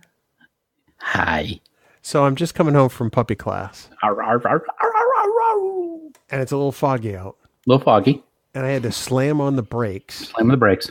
Because a deer darted out in front of my car at full speed in the rain. Happened to me the other night. Scared the crap out of me. Yep, I know where you're going with that, man. Yep. And I had Abby in the back seat. She probably loved it. She might have done a barrel roll in the back seat unintentionally. She was fine, but it was pretty harrowing. I'm not going to lie. Yeah, that happened the other night coming home from getting dinner, and it was right down the road here, like 300 or 400 yards from the house. And yeah, that's a scary thing when that happens. Luckily, didn't hit. Luckily, my brakes work well, and I'm glad yours are working well. Likewise. Thank goodness for anti-lock brakes. Yes, absolutely. Wow, okay. You brought it up, the rain. Can I just tell you how sick I am of this? I think I got a good idea. It's just like nonstop. It's crazy. It's weather talk on Trek Geeks. Yes. Your meteorological Star Trek podcast. With Bruce Schwegler and Barry Burbank. Barry Burbank still works for WBZ. I saw a commercial the other night with him on it, and I couldn't believe it. He's 40 years plus maybe there. Yeah, because he started off on Channel 6 in Portland. Man, oh man. Yeah. Wow. Incredible. See, all the New Englanders are going to know exactly what we're talking about. Mm-hmm. Everybody else in the rest of the world who listens to Trek Geeks are going, what the hell? Don Kent, Bruce Schwegler, and Barry Burbank. Oh, my. Don Kent used to bank with me at First New Hampshire Bank. That's pretty cool. Yeah, Don Kent was a fabulous guy. With the old moving chalkboard type weather maps that he had to draw on with a big giant marker. God, you're old. Yeah, well, guess what, pal? You're dating yourself. I don't remember any of this. That's because you have Alzheimer's and you're old. Wow. I don't mean that in a funny way. Wow. No, Tahiti. You going to Tahiti? What?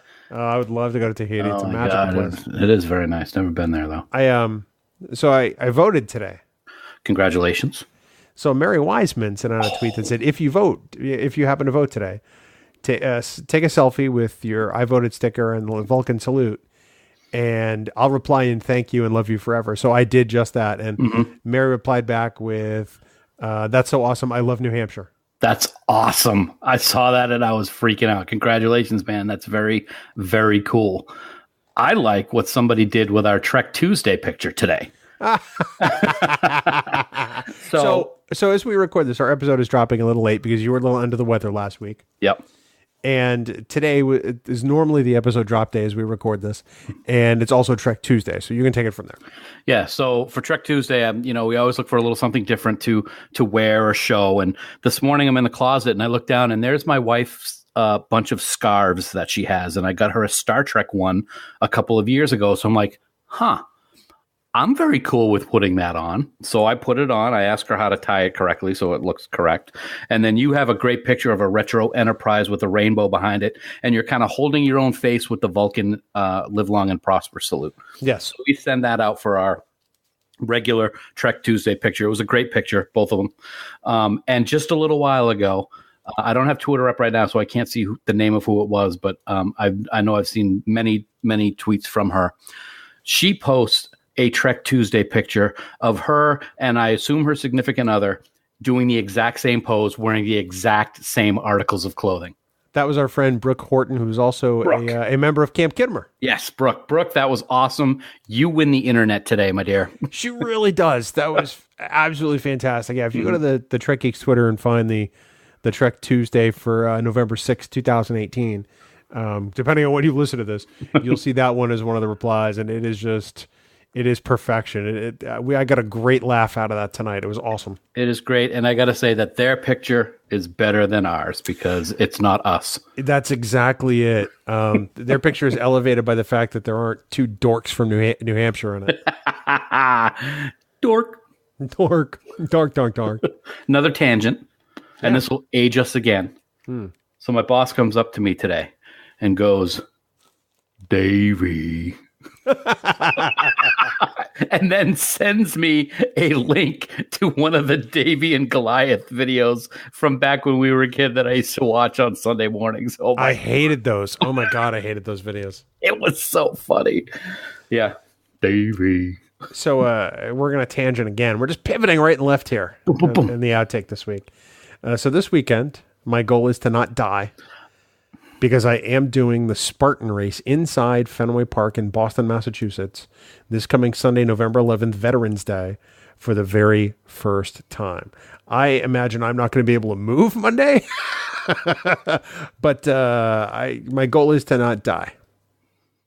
I don't know. That's a goal that you might want to switch goals. It's a good. My goal is to die with honor. It's a good thing that you own half the podcast. So I gotta say, good luck. I hope you have a great time. You sent me a video of what this Spartan run is like at Fenway Park, and I am saying right now, I told you, but now I'm telling the world, I'm doing it next year. Next awesome. year. Yep. We start training Monday. All right.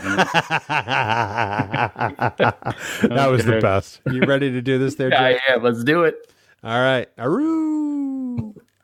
Davey. Bing bong. What's up, bing bong? I was waiting for the air to run out of your lungs. How are you? I'm good. Oh my God, The Haunting of Hill House is so awesome. You're through episode 8? 7. We're watching 8 after we record. Okay. Yeah. We finished it last night. I'm not going to color your perception. Okay. Yep, I think that's fine. I think I know how you're going to react to the finale. Okay. And I look forward to hearing your take on it at some point. All right. It'll be this week. I guarantee it. Oh, good. Yeah. I'm very sore. Congratulations, man. You should be very proud of yourself for what you did yesterday at the Park of Fenways. Yes, as for those who may not have listened to the outtake last week, and well, of course, you may not hear this if you listen to the outtake this week, or don't listen, I guess. What? I ran the Spartan race that was inside Fenway Park, home of the Boston Red Sox, and it's only 3 miles, but there's about 20 obstacles, and it is not easy. No.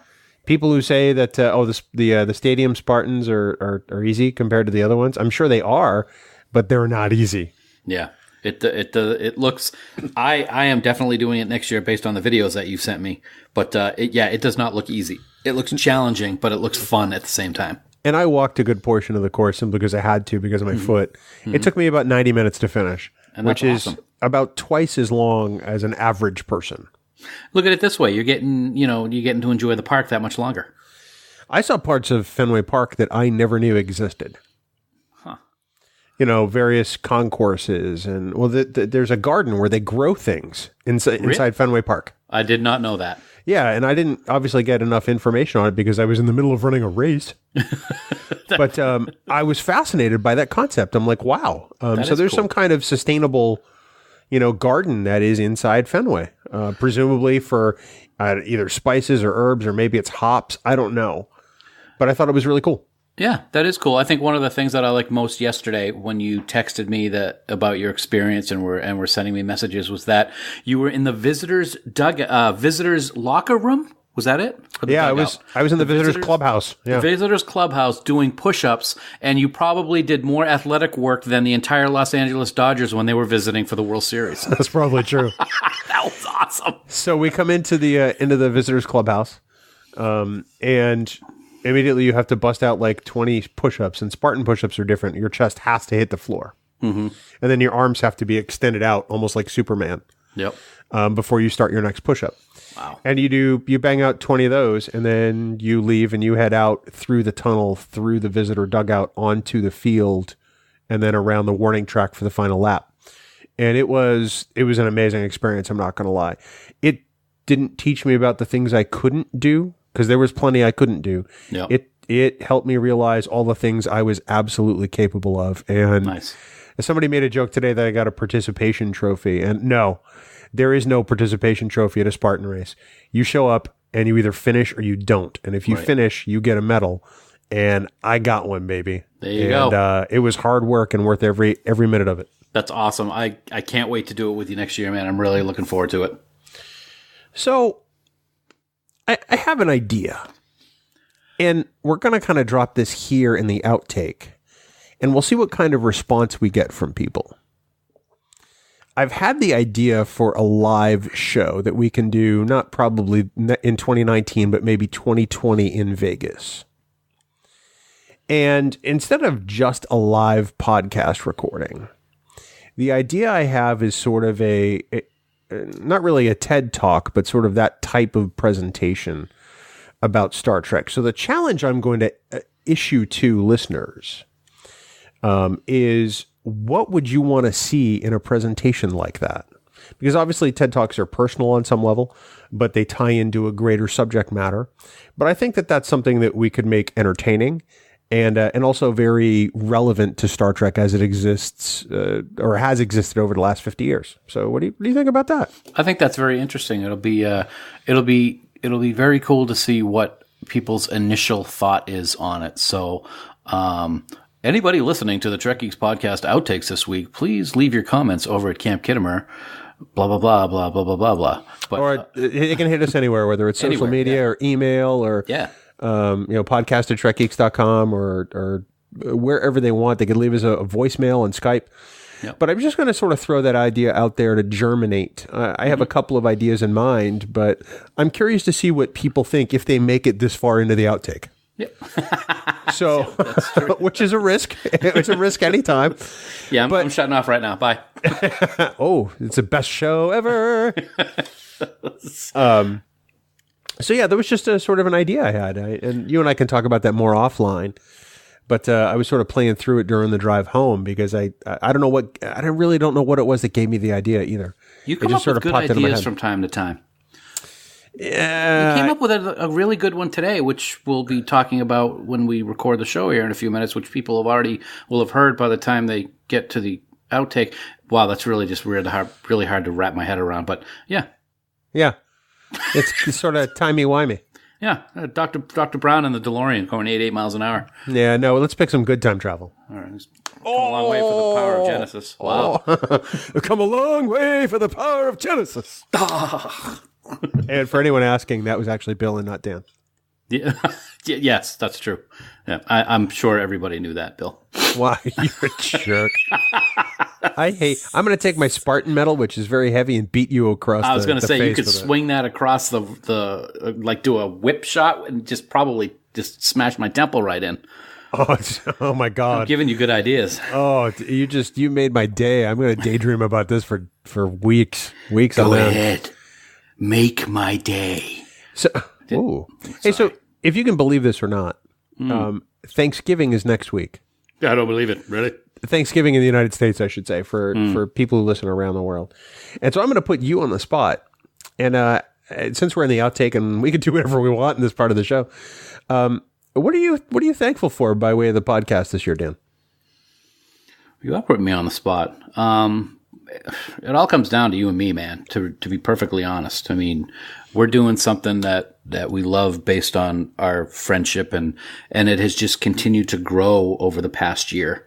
I think, I don't want this to sound selfish, but I'm really thankful for the recognition that we've gotten over this year. I mean, being invited to our first con to be a vendor just a few weeks ago at Albany was a tremendous honor. I still can't believe that we're doing what we're doing and we get to have so much fun doing it. I mean, that's just kind of a long-winded answer, but it always will come back down to the base of this being your idea to do this. We've done it now. This is episode 160. 159er. 159er, not including some of the supplementals we've done. So we've done a lot, plus discovering Trek, and it's still amazing. I can appreciate and agree with all that. I'm thankful for the fact that you finally gave in and said yes. Only took a year. I mean, it did. It took a good solid year. And beyond that, I'm grateful that people actually click the download button or the subscribe button on now a daily basis, because we see that all the time. So we could certainly do this and talk to nobody and still be just as entertaining to ourselves. But thank goodness for everybody who downloads. Yeah. I'm thankful for experiences, and I don't want to sound like we're beating a dead horse because we've talked about it a few times. I'm thankful for experiences like Emily in Albany a couple weeks ago.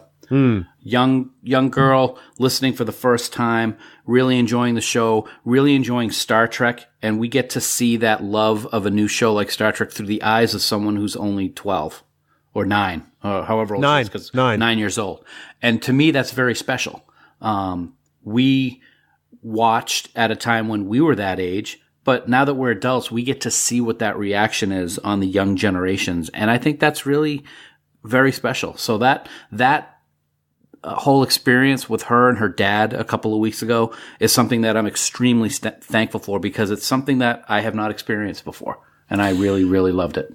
Well, if you've made it this far in the podcast and have listened to two old geeks bloviate about what they're thankful for, truly, from the bottom of our hearts, thank you so much for being here each and every episode. It means the world to us, and Jerkface, if you're ready, we're going to do this. Shut your head. Bing bong.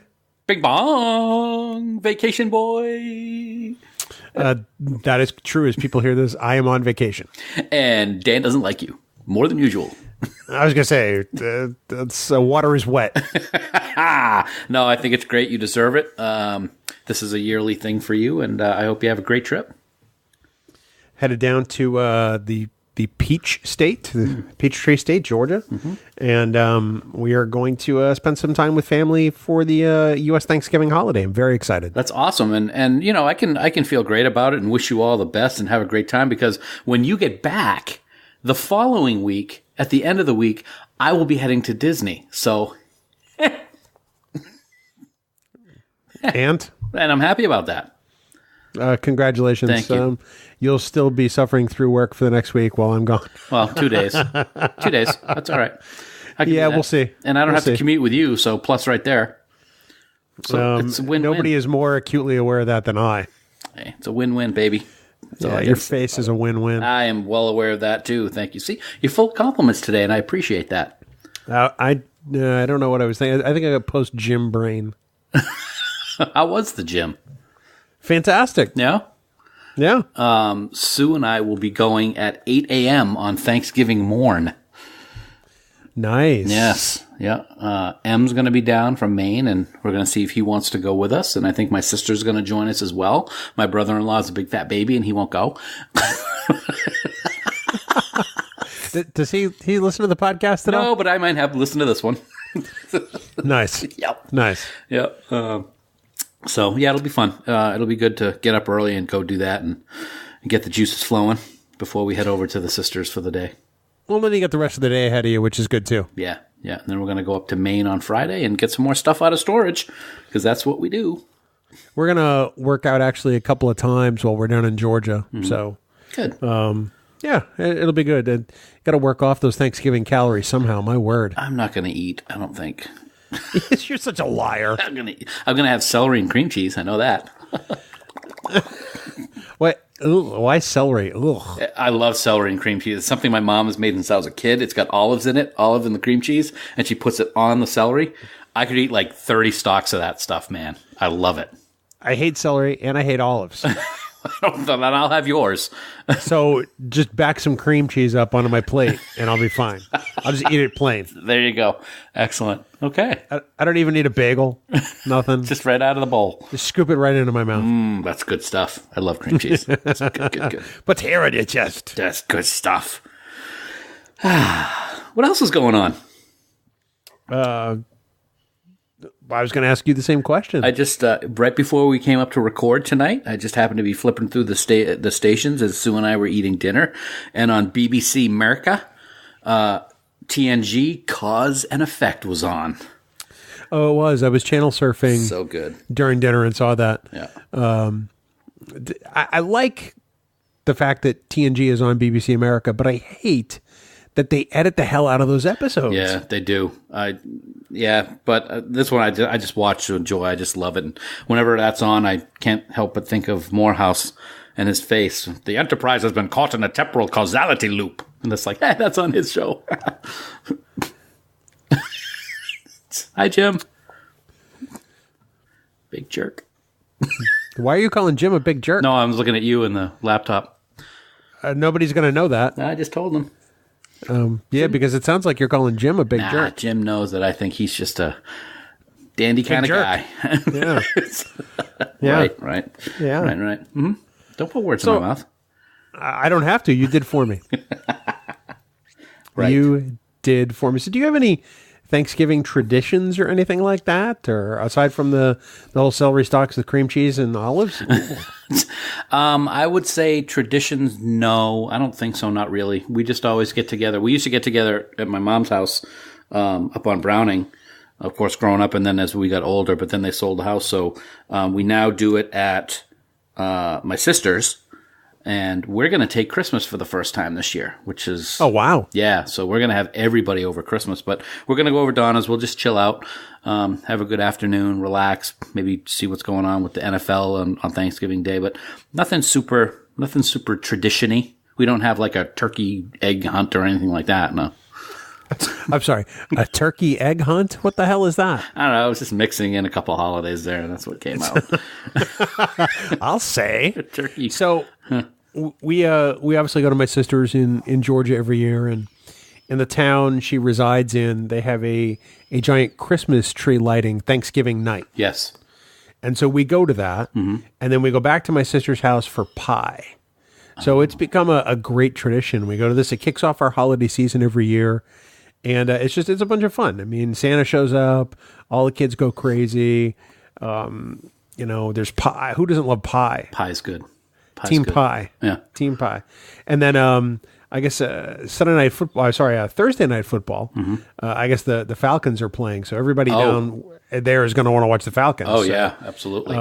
Yeah, but I mean, usually we'll break out some cards or whatever and do that kind of thing. It's always a fun week, and it really just gets my holiday season off on the right foot. Nice. That's great. It's I'll be starting a new tradition this year. I will be making chocolate peppermint martinis for everyone on Thursday, with special peppermint Hershey Kisses melted to do the ring around the martini glass, topped off with peppermint whipped cream that we found at the store the other day. Wow. It's going to be good. Lady Godiva chocolate in there and chocolate liqueur. It's going to be pretty awesome. That sounds fantastic. Hey, speaking of the NFL, let's go off on an NFL tangent for a quick second here in the outtake because it's always fun to talk about. Did you see what happened to Alex Smith yesterday? Watched it live. Okay, I did not see it. I will not watch the video, but have you heard all the similarities about what happened with Theismann? That it was 33 years to the day that the score was exactly the same and that Theismann was there at the stadium yesterday? The yard line was the same, too. Oh, my God, was it? Oh. Yeah, but unlike Theismann, it wasn't a compound fracture. In the 80s, you saw Theismann's bone leave his leg. Yes. And you did not see that with Alex Smith. Like a pencil. Yeah, it was. Absolutely. Not fun. Yum. Alex Smith has a long road ahead of him. Yes, he does. Sports Talk brought to you by Trek Geeks. That's all I have to say about that, Forrest. That's good, because I'm sure that the listeners who tuned out at this point of the outtake are very happy to hear that. Bill, I'm going to tell you, the listeners never tune out because of your mellifluous tones. The listeners do tune out when you start talking about sports ball. Sorry. Dummy. Oh, you lit up like... That's because I switched screens. Ooh, dark. It was light, it was dark, it was light, it was dark. Go back to dark. Go back to dark. Wow, thanks. You you have a face for the dark of night. Thank you really you. do. Thank you so much. Yeah. You ready to do this there, jerk face? Yeah, because the sooner we start, the sooner we can be done. Oh, music to my ears. Bing bong. Hey. Wow, I'm so glad you're excited to be here. Well, 160 episodes, the same thing with you over and over. I mean, hey, buddy, how you doing? Let's be honest. You don't care because you're headed to Disney in the morning as we record this. Yep. You're headed to the rat-infested home. I'm sorry, the House of the Mouse. Wow. That is Walt Disney World in Orlando, Florida. I am very excited. It's just a long weekend, but Rebecca's not going to be able to come home for Christmas this year because school is busy and she's got a lot going on So we said, you know what, let's go down there for a long weekend to see her because we haven't seen her in a while. So I can't wait. I'm looking forward to seeing her and spending some time with her. And just, it's a fact that we get to stay on Disney property while we're there is kind of a bonus. Nice. That's pretty exciting. I'm jealous because you're going to get to see it all decorated for Christmas. Oh, first time in all the times that we've gone down since Sue and I have been together and married, we have never seen the Magic Kingdom decorated up with the 8 gazillion Griswold-like Christmas lights from Christmas Vacation. And we're going to get to see it for the first time this weekend. So I am absolutely thrilled. I can't wait. I sense the possibility of a new, holiday season tradition for you two. You could go the first weekend of December every year and do a long weekend because you guys are empty nesters now. We could go down every weekend for that matter. Any no, weekend. So back, in my in the days at the independently owned mutual fund company that you and I both used to work for, I would go to Las Vegas the first weekend in December every year with a bunch of guys from that place because that was the weekend we all got our bonuses. And that was I did that for 6 or 7 years. Oh, okay. Well, that's cool. But this seems like a tradition that is much more fun and speaks to who you two are because you guys just love Disney so much. I proposed to her down there. We go down there at least once. Yeah, we the first time we went down there together, I proposed to her on top of the Contemporary hotel at the restaurant, the California Grill. They have a walkway that you can go outside and overlook the Magic Kingdom, and right there. Boom. Oh, wow. That's so awesome. And it works out pretty good because they don't have any railings on the California Grill. So if she had said no, I could have just pitched myself over and it would have been just as good. Thankfully, she didn't pitch herself over because you asked. That's true. I feel the same way about where I proposed to my wife. It was at the fountains outside the Bellagio in Las Vegas. Yes. And there was a railing there, but you could he'd leap over it quite easily. Yeah, it was great. We got back and I had actually talked to the wait staff ahead of time, and we got back and there were 2 champagne glasses and a special chocolate dessert with congratulations. It was pretty cool. It was a night to remember. So were they paying attention to find out whether she said yes or not? Because, okay, let's paint a picture like, mirror universe, or not even you guys. Let's say it's 2 other people. Mm-hmm. Guy proposes to girl. She says no. They come in, and sitting at the table is a big old chocolate congratulations cake of champagne. It's like, oh, sorry. I'm kind of thinking that at Disney, they probably don't get too many of those, especially at the California Grill. Yeah, probably. That's a good point. Yeah, the best meal to this day that I've ever had in my life is from the California Grill. Was it that night or? No, it was not. It was a different night. I was just curious. We've gone there a few times. It was a bison steak. Underneath was a mushroom risotto and parsnips around the side of the plate. It's the best meal I've ever had to this day. I hope that that Mr. Champion is listening to this because he loves food. Yes, especially on Star Trek podcasts. He does it on his own. Mm-hmm. But that sounds absolutely delightful, I have to say. So with Champion, you take Star Trek podcast, you take food, and you take Disney. 3 things that in his life are like, oh my God. And he's probably drooling all over himself right now. He probably is. Yeah, and I am too. God, that sounds delicious. Yes. No comment. No comment. So Thanksgiving was fantastic. Yes, you had a good time down in the state of GA.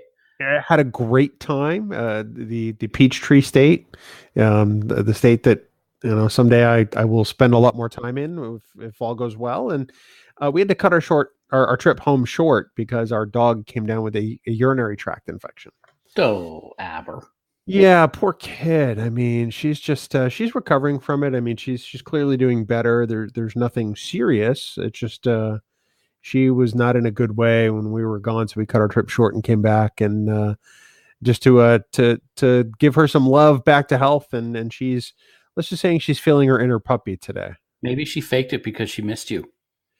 I find that hard to believe. I know I fake a UTI when I miss you. There are a lot of things you fake. Your face.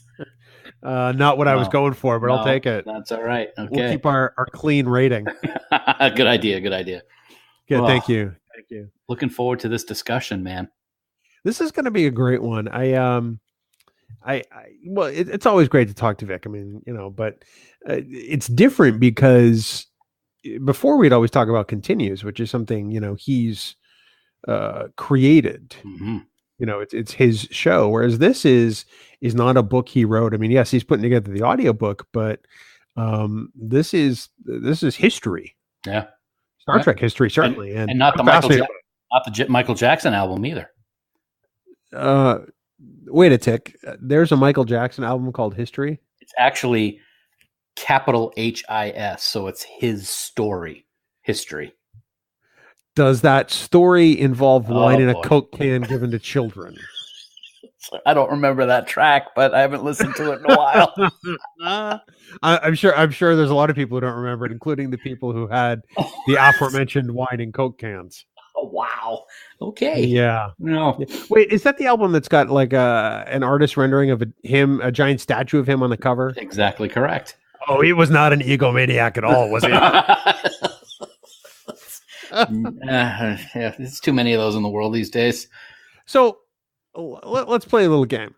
Let's assume that Dan Davidson is a multi-platinum recording artist. Okay? Let's say you've got an amazing amount of talent, much like the King of Pop. Okay. Let's say you put out an album called History or His Story, whichever you prefer. What would your album cover look like? Oh, I've never even thought of that. Well, you're thinking about it now, Monfrere. It would have a picture of the camp. Interesting. Because that's Sue and I's most favorite place on the planet. But no statue of Dan Davidson is what you're saying. Well, you know how we have the big rock. I've told you about the big rock at the camp. Yeah. That would be carved into a big giant statue of me. Oh, okay. Holding a baby ostrich in one hand and the head of Kirk in the other. I would want to topple that statue like the one of Saddam Hussein. That's all I'm saying. See it going down. All right, there, jerkface. You ready to do this? I am ready. Bing bong. Bah. You sound like Dan Garcia looks. I'll tell you what, man. This week has been brutal. Hello, Mr. Garcia. Hello. Oh, Dan's on the outtake too? Yeah, he's here. Hi, Dan. Great to have you. Hello. Notice that we're keeping that video off, so you don't see my 7:30 in the morning face, and I appreciate that. What time? Not as much as we do. What time did you get up to attend to this luxurious recording today? Oh, well, let's see. We started at 7:30, and the wife woke me up at 7:20. Now, here's the real question: is she still in bed? No, she's in the kitchen about 10 feet from me, reading her phone. Oh, that's so sweet. We love her. She's so amazing. Yeah, she's the best Garcia around. She's the only Garcia that we love. I can understand that she's a better person than I am. Yeah, by far. Don't be so hard on yourself. You're a tremendous slouch. We had a late night last night. We had our Star Trek Adventures RPG game, so our house was full of guests, and I proceeded to not kill any of their characters last night, which they appreciate. So is this like D&D for Star Trek? Sure is. Oh, nice. Wow, that's kind of neat. Yeah, they are running a campaign. My one friend is the CEO, and the wife is the XO, executive officer, and they are currently. So we started the campaign, and they were getting their butts handed to them by all the NPC ships. So I had to modify the campaign. So they have an Akira class vessel with a modified weapons pod, little weapons pods on the back of the ship. And it has docking clamps, and they have a Section 31 Defiant that cloaks and docks there. And they fly around all normal and shoot bad guys. And then they go on secret Section 31 missions by launching their Defiant that nobody knows about. Oh, wow. Okay, that's pretty cool. If memory serves, I think that Dayton Ward wrote some of the storyline for this game. I think he does have he did have input. I have the book next to me. I had to pull it out, but yeah, there are several things in the book, and most of it's native campaign that I wrote, but there's some things I've twisted around and modified. But they enjoy themselves. I mean, one minute they're all like, "Go Federation, everything's happy, go lucky," and the next minute it's, "Oh look, now we're going to go over here and sneakily take technology with our Cloaky ship." Sneakily and Cloaky, I like that. Yeah. Our captain's a little shoot first, ask questions later, so I had to give him something to use to shoot and tinker with his methodology without breaking the Star Trek rules. So that's why I gave him the Section 31 modified Akira type vessel. Mr. Davidson, I don't think you're in any position to give anyone crap about the words they come up with on the fly. That's why I said it, dummy. Dummy. I'm going to start. Okay, so I got 2 Dans on this recording. So I think that I'm going to refer to Davidson as Dan Prime, and I'm going to refer to Garcia as Mirror Dan. Nice. Do we like this? Well, no, I do currently have a little bit of facial hair because the wife prefers that when I do parties and stuff in my suits. So I see. Yes, he is older than me, so he can be Prime. He's not that much older than you, is he? Hey, one day is just as good as 5 years. That's true. It's like he's 2 weeks old. He's 2 weeks older than me, so I mean, wow, for once I'm not the oldest. Yeah, you are. You are. Oh, okay. It just means he's got one step closer to the final resting place than the rest of us. Only if we're lucky. Only if we're lucky. Wow. So Dan, for the record, we'd like to state that you were at least the 15th most favorite admin at Camp Kittimer. Yeah, I was the replacement after the previous 14. And there were a whole bunch of people who said no. Yeah, I figured that. Yeah, and one of them was Dan Prime because he didn't want to do a Facebook group initially, right? Because all the work and all the trolls and all that stuff. But I think you were at least at the number 15 or 16 slot on the people we could ask board. Congratulations. Well, I appreciate it. However, sometimes I don't make it easy for you two, so it's okay. Don't I know it? Don't I know it? It balances out, baby. Mm-hmm. I'm sometimes the voice of unreason, but it's okay. Right. Yes. So, Bill, I have an unrelated question that I wanted to bring up in this morning's conversation before we begin.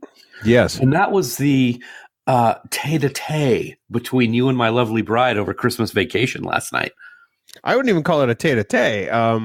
She just said she liked it or she hated it. And I'm like, what? Yeah. And that was really all it came to. I know. I thought it was fun to watch, though, especially your Inconceivable. It didn't really go on very long. I know. I told her to stop it. Why does she hate it? I don't know. You told her to stop it. Like she's going to listen to you. I don't think she likes that type of humor as much as you and I do. So yeah, I mean, she won't watch Breaking Bad because it's too stressful. So she has those levels of what she will and will not appreciate. And Chevy Chase humor, I think, is one of the things that she will not appreciate. So we're gonna have the happiest Christmas since Bing Crosby tap dance with Danny F and K. Absolutely, I love the movie. It's one of my favorites. I think it's fantastic. And how did you like our shirts last night? She did like the shirts. She thought the shirts were pretty cool. Yeah, I don't know, Margot. Very nice, very nice. Mirror Dan, do you have a favorite Christmas movie? I like a lot of the classics when my dad used to show me them.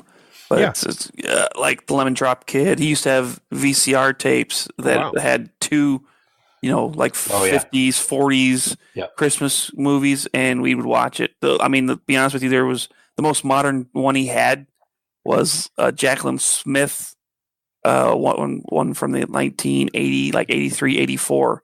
But otherwise, it was all Bob Hope and Bing Crosby, and he'd go through them just about every year. He'd start about the 16th or 17th, and then play all the way through the 25th. So I don't know. I think Lemon Drop Kid is probably one of my favorites. But that is nowadays that's not commonly known Christmas movie. No, not at all. In fact, I last heard of it maybe decades ago. Yeah. What's that? What about you? What's yours? It has to be White Christmas. Okay. And I really only came into loving that one about 18 or 20 years ago. I went down at my sister's house in Georgia, and they had put it on like the day after Christmas. And I had never seen it before. And I was I love Bing Crosby. I love Danny Kaye. I love Rosemary Clooney. And she is fantastic in this movie. And it's awesome. And at the end, you start to get the feels like, is it Dusty in here? Or is it just me? But it's so classic. I got to see it on the big screen a few years ago as part of the 60th anniversary of the movie. And it was just as good, if not better, than the first time I saw it. So nice. Cool. What about you? It's a toss up depending on the mood. A Christmas Story, which Sue got me into about a dozen years ago. I had never seen before then, which I absolutely love and can watch it, rewind it, so to speak, quote unquote, and then watch it again. And interestingly enough, I think The Holiday is a fantastic film. I don't know that one. It's a newer one. It's got Cameron Diaz, Jack Black, the girl from Titanic, whose name is escaping me right now. Kate Winslet? Yeah, Kate Winslet. And Cameron Diaz is an LA movie trailer writer, and Kate Winslet is in London. And they swap houses for 2 weeks because they want to get away from where they are. It's a romantic comedy, but it's really well done. And the guy who plays Dumbledore in the new Fantastic Beasts is in it as well. It's really good. So you punch a couple of items on the list. You got a rom-com and you got a Christmas movie. What about Love Actually? Do you like that one? I haven't seen it in a long time, but I do remember when I saw it, I really enjoyed it. I got to watch it again. Bill Nye's in that, so I would love to see it anyway because he's awesome. Not the science guy. The other guy. Oh, right. The other guy. Yeah. The guy you love from Underworld and Pirates of the Caribbean. Oh, I forgot he was in Underworld. That's right. Yes. Victor. Oh, Victor. You're almost very Bill Sadler there. Oh, thank you. That's quite a compliment. I'm more Ruck today though. Not in looks, because Bill Sadler is a pretty hunky guy, but he is. I did not remember this, but when you guys had that conversation with him, I pulled up his IMDb page, and realized he was Death in Bill and Ted. Totally, absolutely, he was. He sunk his battleship. Yeah, I was like, holy crap! Yeah, I forget how old that movie is. That movie's coming up on 30 years old now, and that just means we're getting older. So, speak for yourself. I plan to never get old. That's too late. Wow. Yeah. All right, boys, you ready to do this? Let's do this. Ready. We'll have some fun, right. Yo. Here we go. And if you guys want to start your Audacity, if you're ready in 3, 2, 1, go. Recording. That's fantastical. You guys are beautiful. Recording. Bing bong. I'm only semi-pro. Yeah. You're a total pro, Lau. Total pro. And here you are for an outtake, too. That's even better. I just want to throw that out there. Oh, I forgot. I got to worry about what I'm saying. I haven't even started talking yet, and already you're overshadowing me. So congratulations. The best part is you haven't started talking yet. Let's be honest. How are you guys? Doing good. I'm great. I mean, we've got the lovely and talented Norman Lau here, so I mean, we should talk about him. He looks fantastic. You look fantastic. And Bill, take a screenshot of this right now so that we can put that out there. Done. All right. That was my really lame, Vulcan eyebrow. I guess I'm not playing enough softball or whatever they were doing. Take me out to the softball suite. I was going to say it was just it was your blue steel. There you go. Little Zoolander reference there. I am wearing blue. Yep. Yeah. So Bill, I have a Disney Trek Geek story to share on today's outtake, which was quite cool. You mean like right now? Sure. Why not? Oh, yeah, sure. Yeah. So we're at Disney this weekend. Fantastic weather, fantastic time. And I believe we were at Hollywood Studios, and we were walking towards the area where we would get on the tram to go to the entrance, and it's all completely under construction, so it's all different than what it normally is. The tram drop-off point is in a completely different place, and this, that, and the other thing. So we're walking towards the thing, and a tram is going by, and I'm just watching, and there's a guy on the end of one of the trams, and he's going by. He looks at me, and he looks at my T-shirt, and as he's going by, he goes, "Hey, Trek Geeks," and keeps going. And I'm like, no. So yeah, so we may have had a listener at Disney at the same time I was there, which was kind of cool. I'm not going to lie. That's so random. It is random. That's awesome. Or either that, or he was just practicing reading for that day. Thank you, Norm, for completely bursting my bubble. I think your bubble burst a long time ago. Yeah, much like Julian needed Miles, to get out of Sloan's head. You guys could get out of someone else's head, I guess. Maybe Dan's. Wow. Okay. Yeah. Being in Dan's head is a bit like being in Sloan's head. Here we go. Lots of information in there. Lots of papers just strewn all about, and most of them are from coloring books. Yes. Or cows. Random thoughts they just pop out. Yeah. That's okay. So Norm, it's been a long time since you've been here on the Trek Geeks podcast. I had to think of the name of my own show there for a second. I don't do well with these things. I think you were, you were last on for episode 100 a long time ago, and I think this is what 162, Dan, 163, 16 something. Once it's not 169er. I know that it's 163. It is. Wow. Yeah. That's And you guys have gotten so colossally, galactically awesome since I don't know about that. Well, I like to think we got colossally awesome because of you. Well, I'm not going to, I'll take some credit. I won't take all the credit, but I'll take some credit, at least for the portions that I talked about. You get more credit than Dan does. I'm just throwing out there. Absolutely. Yes. No, that was a lot of fun. That was a big episode. I was really honored for you guys to have me on. That was a big deal. It still to date is one of our most downloaded episodes. And I heard from somebody just the other day who said that they're actually on their 5th listen of it. Whoa. And and I'm like, I've had some people tell me that it's probably one of the best podcast episodes they've ever heard. And I'm like going, thank you, one, but two, do you listen to a lot of podcasts? Because this is not Serial. These aren't different podcasts. These are just different episodes. I'm only listening to one podcast. Oh, sorry. However, I do. I'm gonna credit all of that to you guys and to Vic because Vic was on that show. So yeah, I was just I was mouthpiecing. You were hired help, is what you're saying? Yes. Yeah. We talked to Vic again last week. He's doing the These Are the Voyages audiobook for the Mark Cushman. Really? Yes, and you may know 2 people who do voices on that audiobook. Maybe you might hear us. Yeah, there's a hint here. I'm not quite getting. I think it's the goofy laugh that may have sold it for you. I was Captain Pike. What? Are these spoilers? Is this a spoiler alert for the fans? No. This is out in the wild. This information, so it's sweet. Yeah. I got to do Gary Lockwood, and Dan got to do Jeff Hunter. Yeah. Wow, that's awesome. It was very cool. So it's very intimidating to do voice work for a guy who has done legendary voice work projects. Okay, so I know this is your guys' show, but I got to ask you a question. Yeah. Is there one particular thing that you learned about voice recording that you didn't know before from Vic specifically? It's hard. That's I'm sorry, I couldn't. No, it seems like it would be deceptively simple. I mean, you show up, you do a voice, you read the lines.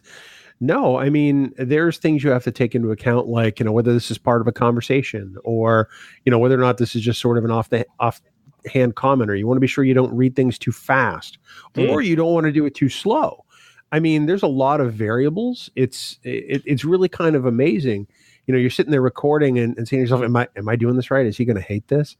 And it's stressful. Don't you think so, Dan? Well, I'm going to pat you on the back, Bill, because from my understanding, you only had to do one take, and Vic said yours was fantastic. Me, on the other hand, it's amazing. The simplest of sentences can be interpreted differently by different people. Every single one of them can be different. So as I would read something, I would ask Vic for feedback on how it sounded. And he goes, well, try to inflect here and try to inflect here. So it's different ways of the actual dialogue. And of course, he's a master. So I did exactly what he wanted. But I got to admit, I got to agree with Bill. It's intimidating. But at the same time, it was an incredible experience. And I think I did 5 takes. Still, though, I mean, you're amongst friends. You know, I mean, it was there. I mean, so how many times did you have to actually say sabotage? Trong, you say sabotage. I say sabotage. Sabotage. I gotta say, your Kirk is pretty good, Norm. I'm not gonna lie. Dan's is not bad, but you're right up there, my friend. Yes. Well, I've had to put it under duress for several years. Very good. Very good. So we work with a guy who just occasionally will throw random lines at Dan. Mm-hmm. And every now and then he'll just walk by and Dan will just respond with the next line in the same scene, and he just is like, "That's just amazing." And Dan, if he doesn't get the line right, he knows it. He hears it from Dan. Oh yeah. You know, like, what do you practice to hone your skills with a impression of any kind is to do other like movies that you know really well. Mm-hmm. You know, like the Nazis wore gray, you wore blue. So doing Casablanca and Rick's, you know. Wow. That's pretty awesome. That's pretty cool. Dan likes to do Arnold Schwarzenegger just saying random things. Yeah, I tell you, it's great. You're going to be on the podcast tonight. It's going to be great. And we're going to go backstage. We're going to pump some iron. It's going to be great. Bill's such a jerk face. We got to get out of here. Yeah. Get the hell out of here. Everybody down. It's not a tumor. Sorry. Correct your enemy. See them driven before you. Hear the lamentation of... Wow. I'm dying over here. All right, are you clowns ready to do this? Yeah. Dylan, you son of a bitch. That's right. As a matter of picking too many pencils. Make it easy on yourself, Dutch. I promise I will not kill anyone. Get to the chopper. Get to the chopper. Wow. Oh, God. All right, pre-roll whenever you're ready, Dan. Okay. Music for Trek Geeks is provided by 5 Year Mission. They are writing one song for each episode of the original series. Download their music at 5yearmission.net. Trek Geeks, a Star Trek podcast, is a production of Coconut Media Works, executive producer Bill Smith. For even more Star Trek discussion, check out Discovering Trek, a Star Trek Discovery companion, available on Apple Podcasts, Spotify, and discoveringtrek.com.